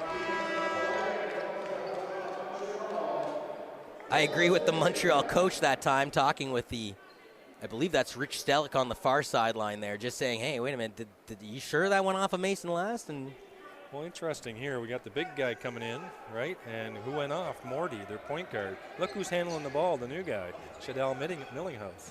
He'll cross over midcourt, and to your point, Gordon a little late to the party to set that screen. Millinghouse loses it as a result, and Mason back the other way. 1-on-2, kisses the glass for 2. And we got a timeout by Doug Plum. He's a little upset, to say the least, down by 10 here in the third quarter of play. Wow, what a great finish at the rim there by Mason again. He's very strong upper body as well. Mason now leading everybody on the court. He's the first one to hit 20 points in this game. Yeah, look. Gordon was a little late to the party there, John. Millinghouse didn't get any separation, kind of ran right into traffic. And back the other way goes Mason for 2. A tough finish. Fans, if you want to catch all the action you missed, you got to be sure to sign up to BSL TV League Pass. For only $49.99 Canadian, you're able to watch all your favorite teams, watch the games, and even play them back if you've missed them live. Join our team and watch yours at bsltv.tv, as well as a big shout out to the BN Sports Network, channel 151 on your smart TV, or hit the sports category on your Pluto streaming service. Thanks for joining us on BSL TV and the BN Sports Network. Well, thanks for keeping that all straight. My goodness, that's a lot of initials there. Well, you know, I'll throw this out there, John. It's always nice to be streaming on Cujo Entertainment, which we've done for numerous years, you know, calling championships and history alike along the way. But to actually be on a sports network that your mama or Papa Bear could be, turn on the TV, hit a couple buttons, and they hear us live. It's something special. In my case, my sons and daughters and there you go. Grandkids. That's right. Yeah. I'm the oldest in the family, remember? So parents are gone. Although that Cujo Entertainment revenue stream has just dried right up. 2:21 remains here in the third quarter. A 10-point lead for the visiting Toundra. Again, they came off of a very exciting 126-121 double overtime victory last Sunday at the Pierre Carbonneau Community Center. And Molangas is trying to make sure they don't get 2 wins in a row. He's got 16 points now, John, leading everybody in a yellow jersey. Well, what I'm seeing here from Plum is that he's searching for a group or a chemistry of players that play together. Cohesion, John. Cohesion's part of it, yes. It was in our keys to the game. Yes, it is. So it's interesting to see who's on the floor, who's not on the floor. Ja'Kai Taylor, the Waukegan, Illinois native, goes to the square. Terrific finish there as well. Tough finish, but good lead pass again by Millinghouse. Here we got Millinghouse and we got McSwain out there, right? He shot 40.5% from the field last season for the Express. Mambi Diawara to the near corner. 3 balls away, it won't go down. Rebounded, though, by Montreal. A fresh 14 put on the board. Big possession here with 1:10 remaining in the third quarter of play. Stop, pop, and lock it. It won't go down for Diego Quinn, the 6'9" forward. Oh. Ja'Kai Taylor was trying to find Garth. Back the other way. Trying to kiss this one, it won't go. Luckily, Antoine Mason with his game-high 22 points was there to clean it up. So Mason picks up his 4th rebound and 22 points on a bit of an ugly play, John. Staying with the effort and picking up the garbage time to get a rebound and 2 points. Good for him. Back the other way. It's a cram. Thank you, man. McSwain. A little frustration let loose there as well. Finally getting to the basket for McSwain. The lead is down to 6 as McSwain spins off of Mason to the cram. Foul back the other way will allow Montreal to go back to the line. again, a place that they are shooting 18 of 28 currently. That's 64.3%. And Montreal is still have a 6-point lead, but I'll say this. They were rocking a 50% completion on field goal and 3 balls for all the game up until about 3 or 4 minutes ago. They have just dropped below 47% in both those categories. I know it's not a lot. It's just 3%. No, I'm just saying. But it opens up that door of opportunity that wasn't there for London. Exactly. So to London's credit, on the flip side, they're hanging in here with a Montreal team. Usually you say it the other way around. That's right. In this home court here with London. For a 6-time defending champ. They've been so dominant on home court here, right? Doug Plum not happy with Gordon there coming off. But London is hanging around. They got a quarter to go. So Nuga's back in the game as well, along with McSwain. Morty's back in as well. Millinghouse gets a well-deserved break. Kai Taylor's out there along with Billy White. These are sort of the veterans, go-to kind of guys that I think are the ones that coach is really dependent on to lead his team. 6 seconds left on the shot clock. Morty shooting two. Fouled by a fellow Ford Bellotti, and he'll head to the line. Again, don't move. You're not moving your feet. You're bumping the defender thinking it's legal, but it's not legal. You have to stay ahead of your defender. Bellotti is a North Carolina native from Raleigh. He actually attended Northwest Kansas Technical College for 2 years before attending Young Harris, which is a Division II program. He played in 19 games and started in just 5 in one season for the Young Harris Mountain Lions before transferring again to Elizabeth City State. That's also an NCAA 2 program. In his last collegiate year coming back in 2022 when he started 5 of 25 games for Elizabeth City State, I should get it right. Morty makes this from the line. Again, a 6-point lead. The shot clock is turned off, though, and Montreal should have the final shot of this third quarter. A European sidestep. I thought it maybe would have been a travel if he had landed there, but the official bails him out with a foul call. Yeah, I did get slapped on the arm, I thought, that time. Late call, but that's the right call. Better late than never. That's what I'm learning as a ref as well. So better late than never, and don't rush your calls, I keep getting told. Slow down. I said, okay. Not an easy world to be in if you're an official, no matter what sport you are. Well, I ref this afternoon, actually, a high school game. I got 4 this weekend to do as well. So I did follow through on getting my certification as a ref. And in recent news, in fact, kind of tying into Montreal, the Quebec Soccer Federation is implementing body cameras on their referees heading forward. I did Not a bad idea, because there is some parents out there that probably belong in a loony bin. That's what it's mainly for, is right. Yeah.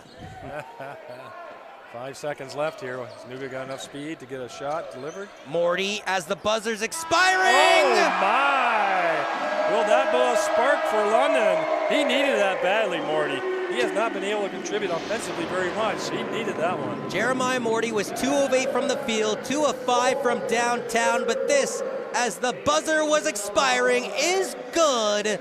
And his team, as a result, only trails by 5 after 3 quarters of action. But man, oh man, John Van Houwelingen, I think again back to Montreal. They started the second quarter of action on an 11-0 run. A timeout was taken by Doug Plum, and London was able to salvage that quarter by, well, I guess winning it 30-28. Yeah, in the end they did, yeah.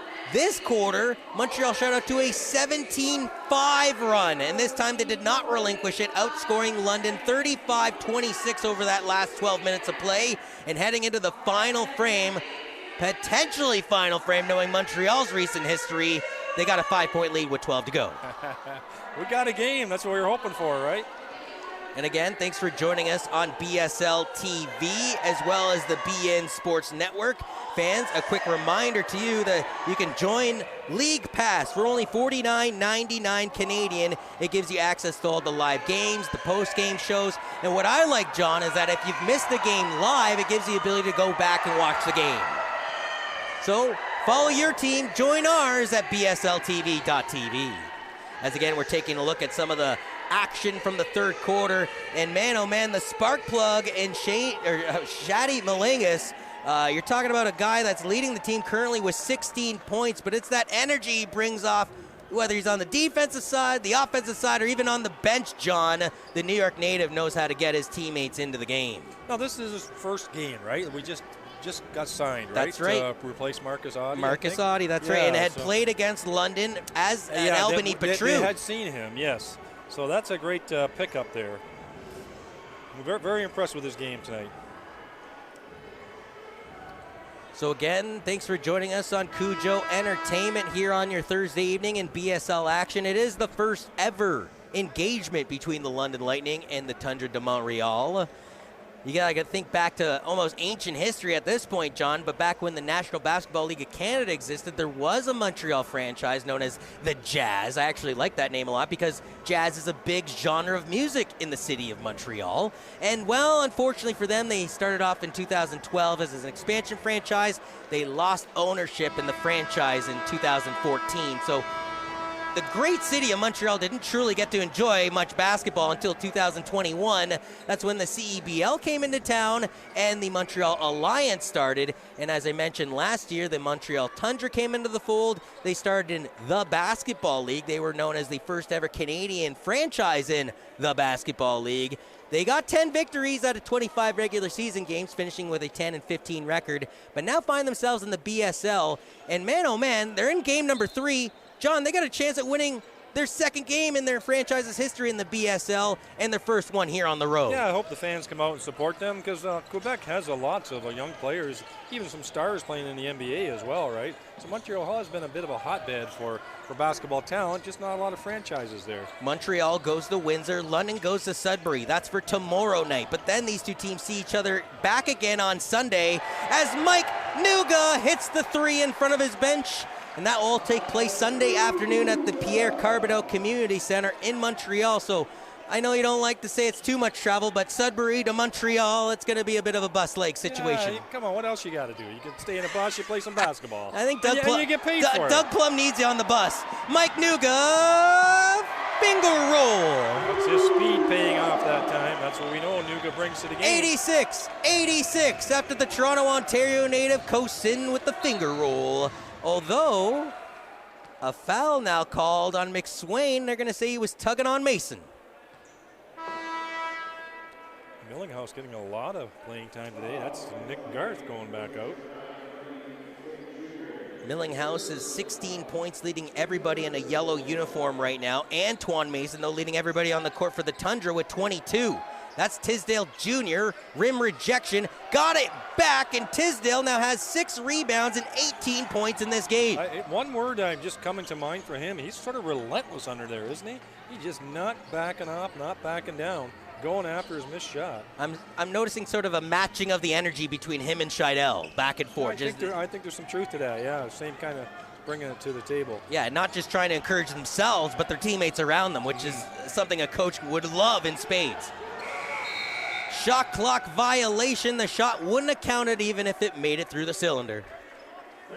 So a bit of a wasted possession that time to start off this fourth quarter, John, although they find themselves just down by 2. And dare I say, after an 11-0 run in the second quarter and a 17-5 run to start the third quarter, a much better start for the fourth quarter for London. It's 5-2 so far. There's Mason again underneath, trying to draw contact. Oh, my goodness. Wow. Near elbow. The floater's good. And McSwain is turning over to the bench like, what else am I going to do? Not much. How do you stop that? That one there is turnover. Yes, Flory. He got in the midair. Man, the torpedoes. Mason to the tin. Morty got up in the air and had nowhere to go. Mason, 24 points and counting in this game, coming off of a 28-point performance that he coupled in 40 minutes of action before fouling out in the double overtime victory. Billy White, man, that's about the second or third time in this game that he's had the right play. He's just not getting any love of that orange circular thing. Let's hope we can live up to his 80% career average for foul shooting here. They're going to need all these shots coming down the stretch. White currently 2 of 4 from the field, 3 of 8 from the charity stripe. He's got 7 points and 7 rebounds in this game. And Budweiser Gardens turns into a bibliothèque, if you will. Before, bibliothèque, it's a library in French. I know that. Oh, it was getting really quiet there. Where are you? Oh, I see. That's how you meant it. Yeah, you got to be quiet in a library, John. I got you. Yeah. Shh. 9:46. Not if you go down to the kids section. Oh my goodness. So Took the grandkids down there the other day. It's bedlam. That's what they do nowadays. Well, you can rent. I noticed the library's not a library where you can rent movies and video games and all sorts of nonsense. Mason, it goes in and out. That ball was halfway down the hole, John, and it decided I ain't going. Unable to hang on to the rebound was McSwain that time. It's going to be back to Montreal again. And something I noted in the early half of the first half, and you're still seeing, man, that Montreal bench, doesn't matter how tired they're very excited animated. over there. They are animated. It doesn't matter if it's a defensive stop or an offensive possession, they're getting behind their team on the court. So you got good team cohesion there is what you're saying. Oh, Butterfingers, though, cost Tisdale possession. Yeah, that's uncharacteristic. I'm thinking of him normally. Tisdale currently 18.6 rebounds and 3 assists in this game. So Morty's sitting again. Did you notice that? After that turnover, he got taken and put down on the bench. Well, Jeremiah Morty so far in this game, partner. He's got 10 points. He's 3 of 9 from the field. This one rattles down and goes down. That's 18 and counting for Millinghouse. Just a great turn on that corner and a nice handoff by Billy White. Strong to the hoop. Tough finish there.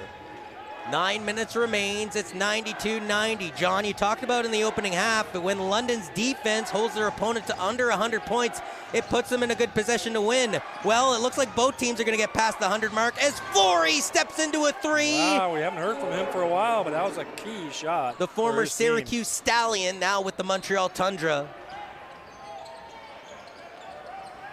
Nuga will be fouled.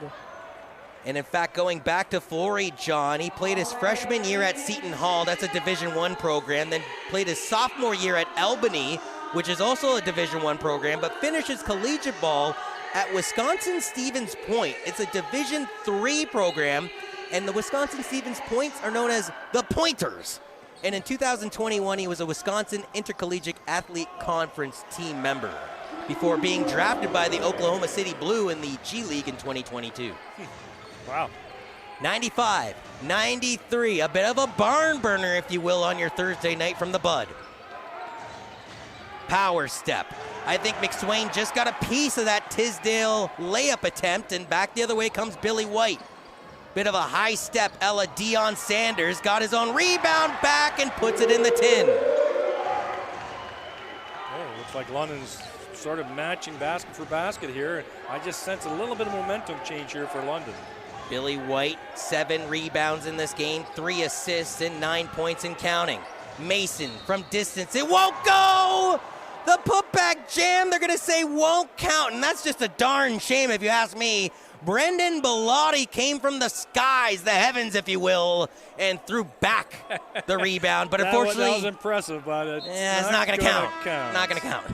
So, why is that always the case? Why is that always the case? I'm just looking at the sequence on there. The whistle had blown already before he even got to the ball. So. Montreal does get the inbound here, but yes, man, oh man, yeah. You get a little momentum off of those points. That's a good highlight play anyway. I hope they still throw it in there. It's a 1-point game. Thanks for joining us on BSL TV or the BN Sports Network. Rashad Smith with the steal, up to Mike Nuga, reverse off the window, and the London Lightning have a lead here in the fourth quarter. He's utilizing his best ability of breaking out, quick to the rim, and good control and good finish around the rim.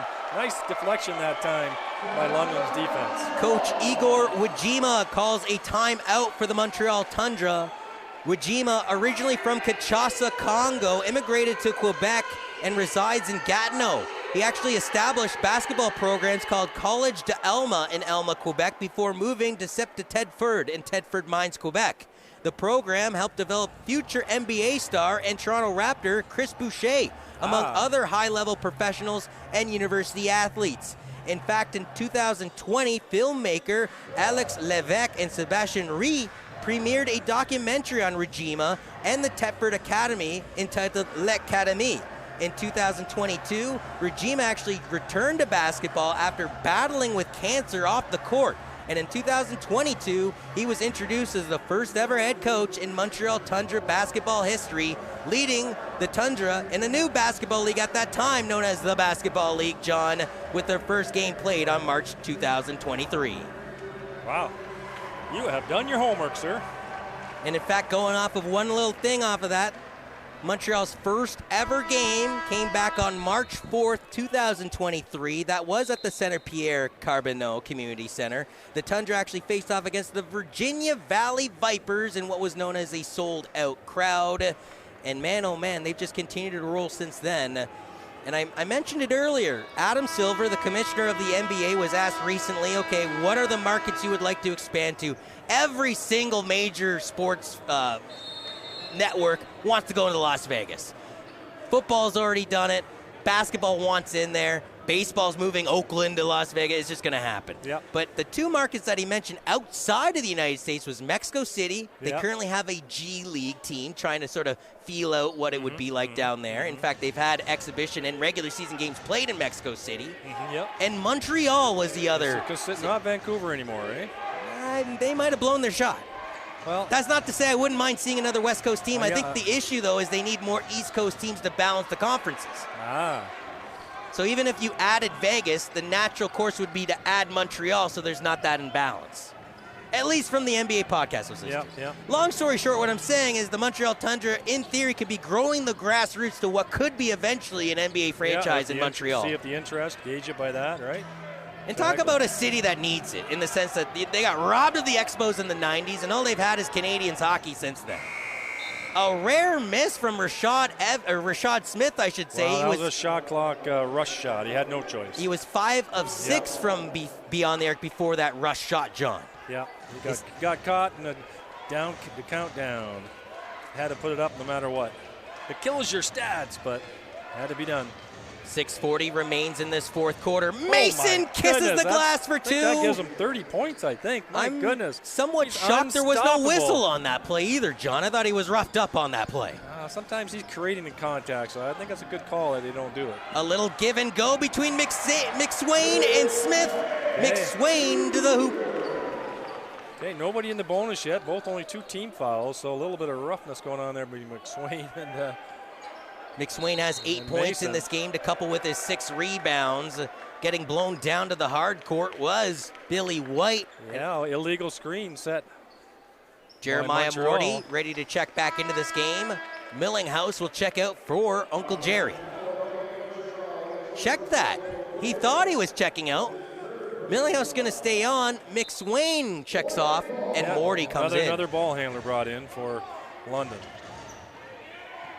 I would say Morty has not had his best game, but, you know, he is a proven veteran. So here he is in the last 6 minutes of the game. Coach trusts him, and I would too.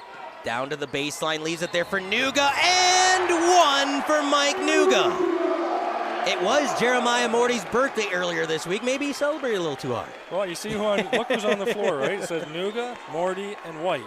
So even though they've struggled off and on this game, in the end, that's who he's counting on to keep his team steady. And Nuga, in particular, has come alive in this fourth quarter. And 2 newer faces, if you will. Rashad Smith's been on the team since the beginning of this season, but Millinghouse in his debut, John, leading everybody on the court with 18 points in a yellow uniform. And I think he's maybe leading in minutes as well.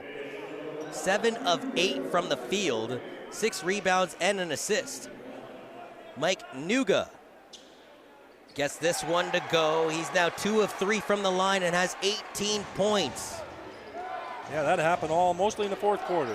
Millinghouse, Nuga, Smith, White, and Morty all in double-digit points right now for the London Lightning. A battle for the biscuit underneath the hoop. It's Tisdale tickling the twine. How does he get that? He's just so tenacious in there. And he's just in with the big guys, and he's not that big a guy. He's now got 20 points in this game to go along with 6 rebounds and 3 assists. 5.5 to go from the fourth quarter. Man, oh man, do we see overtime on the horizon. Morty loses his defender in the dusk and gets it to go. Spin cycle, as they say, right? Or no, as what's it, the new commercial? It's a swirl. Oh, it's a swirl. The swirl with Siakam, right?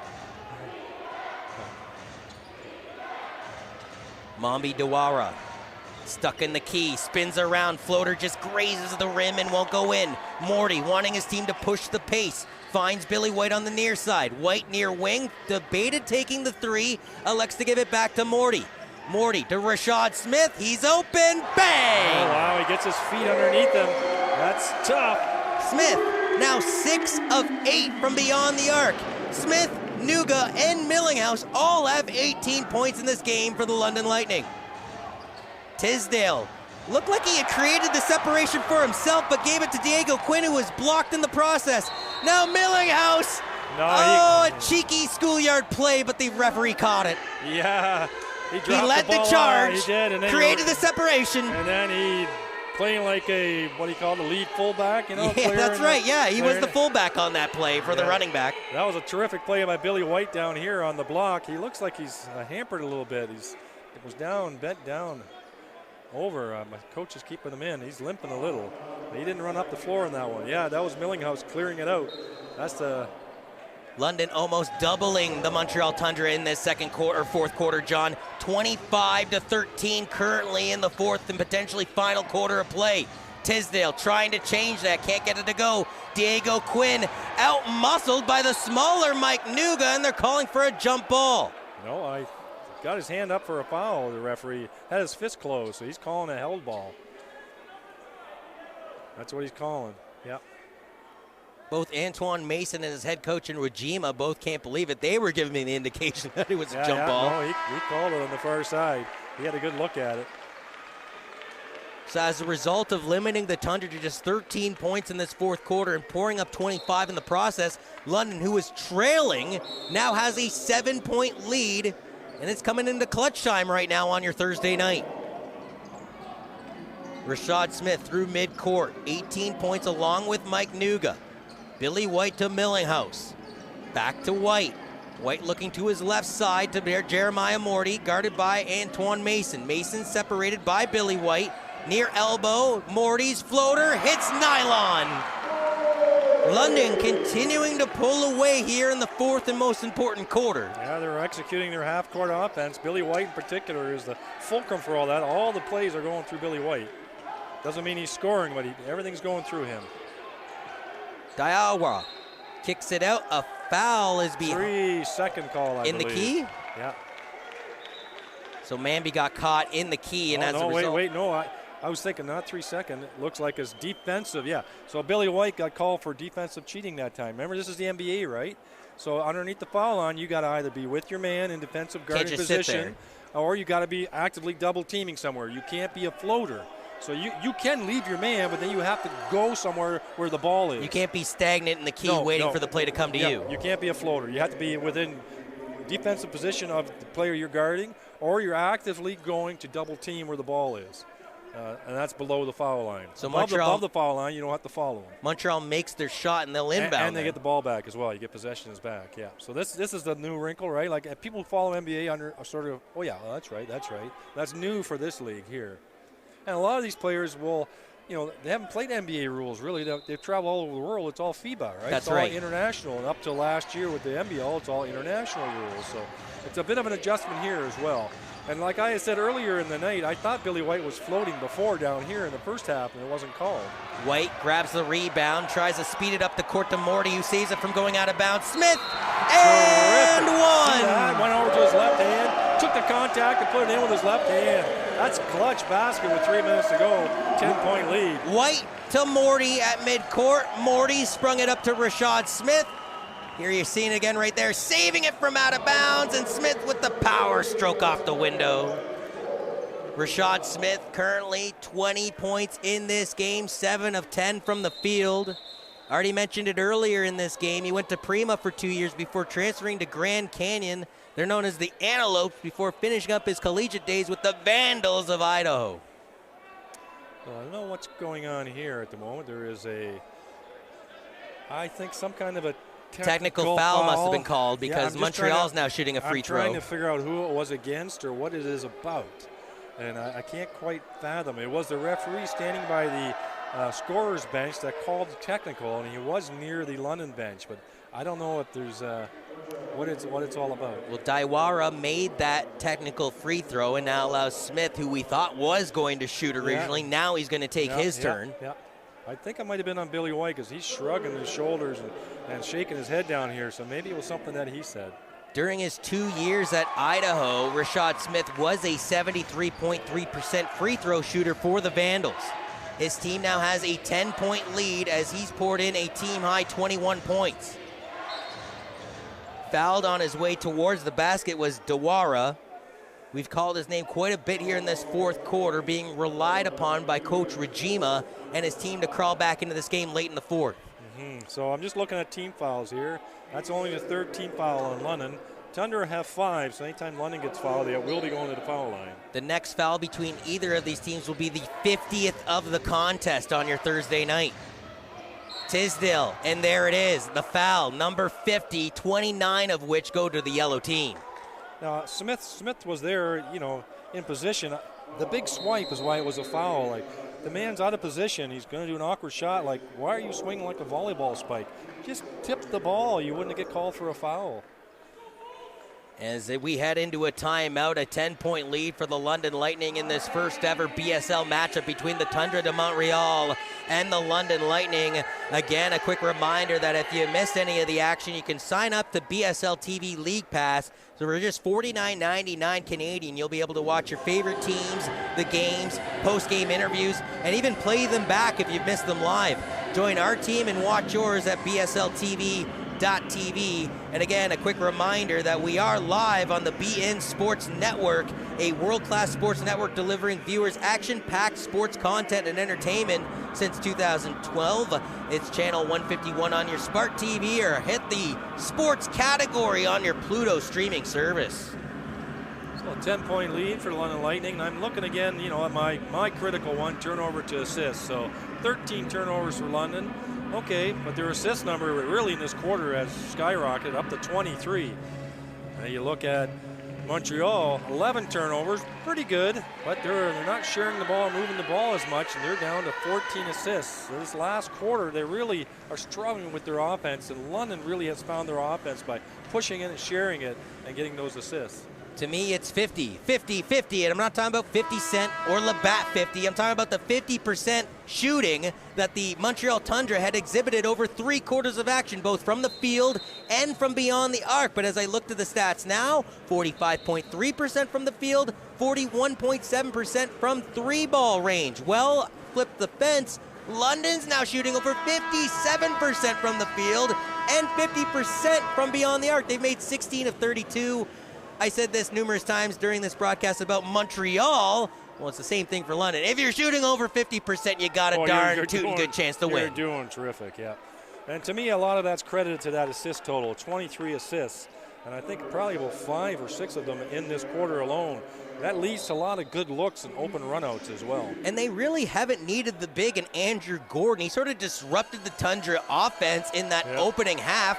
He had 8 points, but we didn't really see a whole lot of them in this second half. He still has 8 points in this game as Tisdale makes this one from the line. He's now 7 of 10 from this game and now has 20 points in the contest.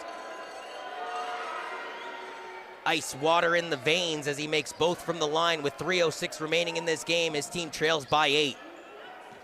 It's safe to say it starts with the defense, though, for the Nordic Baby Blue. Morty trying to penetrate that Toundra defense. 10 seconds left on the shot clock. Trying to gain some separation. Shot won't go. They battle for the ball. It's saved from going out of bounds by Dayome. He give it to Mason, and they go back up the court in a hurry. Mason into the corner. Was an open 3, and so they get it back to Mason, who faked out McSwain, but ripples the twine for 2. Shooting it so well from every spot on the floor. Mason, 13 of 20 from the field in this game. He's got 30 points to lead everybody on the court. This is the guy that's already coming off of a 28-point performance in 40 minutes of action in that double overtime win. Rashad Smith at the top of the world. Over to Millenhouse. Slicing and dicing, the offhand's good! And I switched hands again, right? That was his left hand. Oh my goodness. Is the man ambidextrous or what? He reinstates the 8-point lead for his team.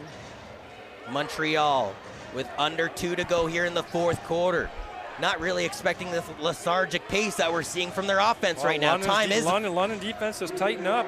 Montreal is having a hard time. Rashad Smith up the court with Millenhouse. Yes! Just such good body control. Great power dribble to keep his strength, and then finishes it at the rim. Ironically, those two coming up the court leading the team in points. They put up a combined 43 points of the 115 on the board. Under 90 seconds to go. Deom, three-ball is good.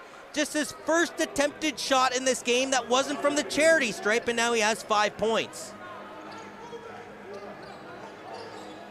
1:17 left on the clock. A 7-point lead for the home team, looking to add to it on this possession. 10 seconds left already, down to 10. I'd imagine they're trying to whittle as much clock away here, and well, the official helps them here. Going to the foul line, here we go. Got to make our foul shots. That's got to make your hair a little gray if you're Coach Igor Wijima when you consider your team, well, time is of the essence. London whittled away 20 seconds, and then you're going to send them to the line anyway. Yeah. Might as well have just sent to the line, I don't know, 20 seconds ago. Yep. Yeah, if you're going to foul, you might as well be early, right? Go for the ball, see if you can steal the ball, but yeah, stop the clock early. Don't wait for so long. Jeremiah Morty just 1 for 2 from the charity stripe so far here tonight. In the last game against Kitchener, well, he didn't even shoot a ball from the charity stripe. So not a lot of experience so far in 2024 for Uncle Jerry. It don't matter as the Nigerian makes the first one from the line here.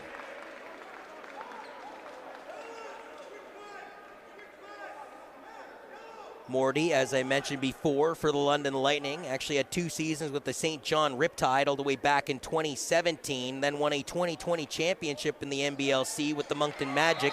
He also tried out for the Texas Legends of the G League back in 2021. Yeah, there was a lot of John going on. I don't know if you saw that. Morty was talking and talking and talking to the Montreal player down on the foul line, so he just gave them a double foul, I think, if I'm right. Morty and whoever, I think it was Diambi, is that his name? Yep. And to your point, in the home opener, Morty also received a technical in that game. Okay. Against a fellow 4 and Dexter Williams Jr. They were both given a T for their extracurriculars. A desperation 3! Mohamedou Deom, the Montreal native. native. I was talking about, yes. Keeping his team in this game. They're only down by 6, but man, oh man, the clock continues to tick against them. And once again, we get a foul off the ball. And 10 seconds off the clock. You're right. That's a good comment. Good. Well, again, so if you're again, hindsight is Captain Hindsight. I get that. But if you're a Montreal fan, you're going, well, wait a minute. We've just killed 30 seconds of game time for the same result. We could have fouled them early in the possession, send to the line. I thought maybe they're going to foul McSwain down here, but nothing got called, and it wasn't really a foul. I thought that was a good opportunity to try to steal the ball. If it isn't, it's a foul. McSwain hadn't attempted a free throw shot and misses this first one from the line. I think it was the air ball, wasn't it? And again, London in their last game shot 67.9% from the charity stripe. So far here tonight, shooting under 60%. 3-possession game yet. Deom coasting off the basket for 2, and he refuses to go quietly here on your Thursday night. Smith to Millinghouse, lots of numbers the other way. McSwain!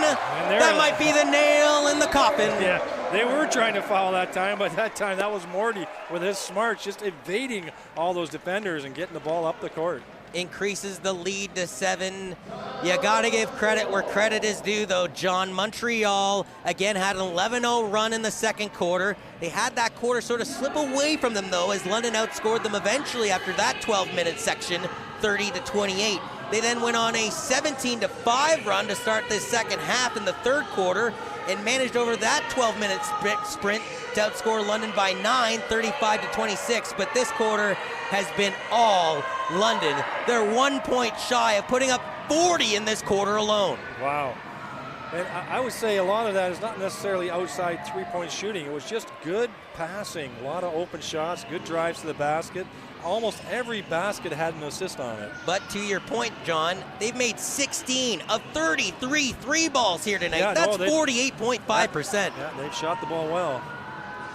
And you got to give credit again where credit's due on the London side, John. Millinghouse, and even the new addition of Gordon. Yes, he sort of slipped off the stat sheet in the second half, but those 8 points in the first half were pretty pivotal. They were an impact, yep. Absolutely. In fact, I mean, was it part of the learning process and him getting adapted to the system, or a potential injury of sort? Because we really haven't seen a whole lot of them in the second half. I just think it was the run of play, I think. It just didn't fit into the way that London was playing. There'll be spots and times for him to play, but look at here. 11 assists for Morty, because we were talking about how he wasn't having much of an impact early in the game, right? And he wasn't on the court for that third quarter. Yeah, but in the fourth quarter, who was it? It was Nuga, it was White, it was Morty that was on the court that steadied the ship, started sharing the ball, and other people benefited from it. And in particular, you look at Shadell Millinghouse and Rashad Smith. Those are the ones that really benefited from those extra plays. 11 assists for Jeremiah Morty. Long three ball won't go down. Montreal still has a chance here, though. Another three is away. Splash! And just like that, it's a 4-point game.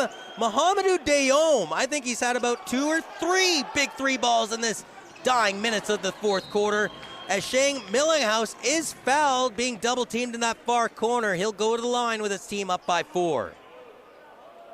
And going back to your point about Uncle Jerry again, happy belated birthday to him. 11 assists, has the double-double with his 16 points. John, 3 rebounds shy of a triple-double. Yeah, I was going to say, he's got 7 boards as well. And what has Billy White done, right? A little bit of a slow start. Very quiet double-double. He's got 9 almost. rebounds, 4 assists, 11 points, like steady the ship.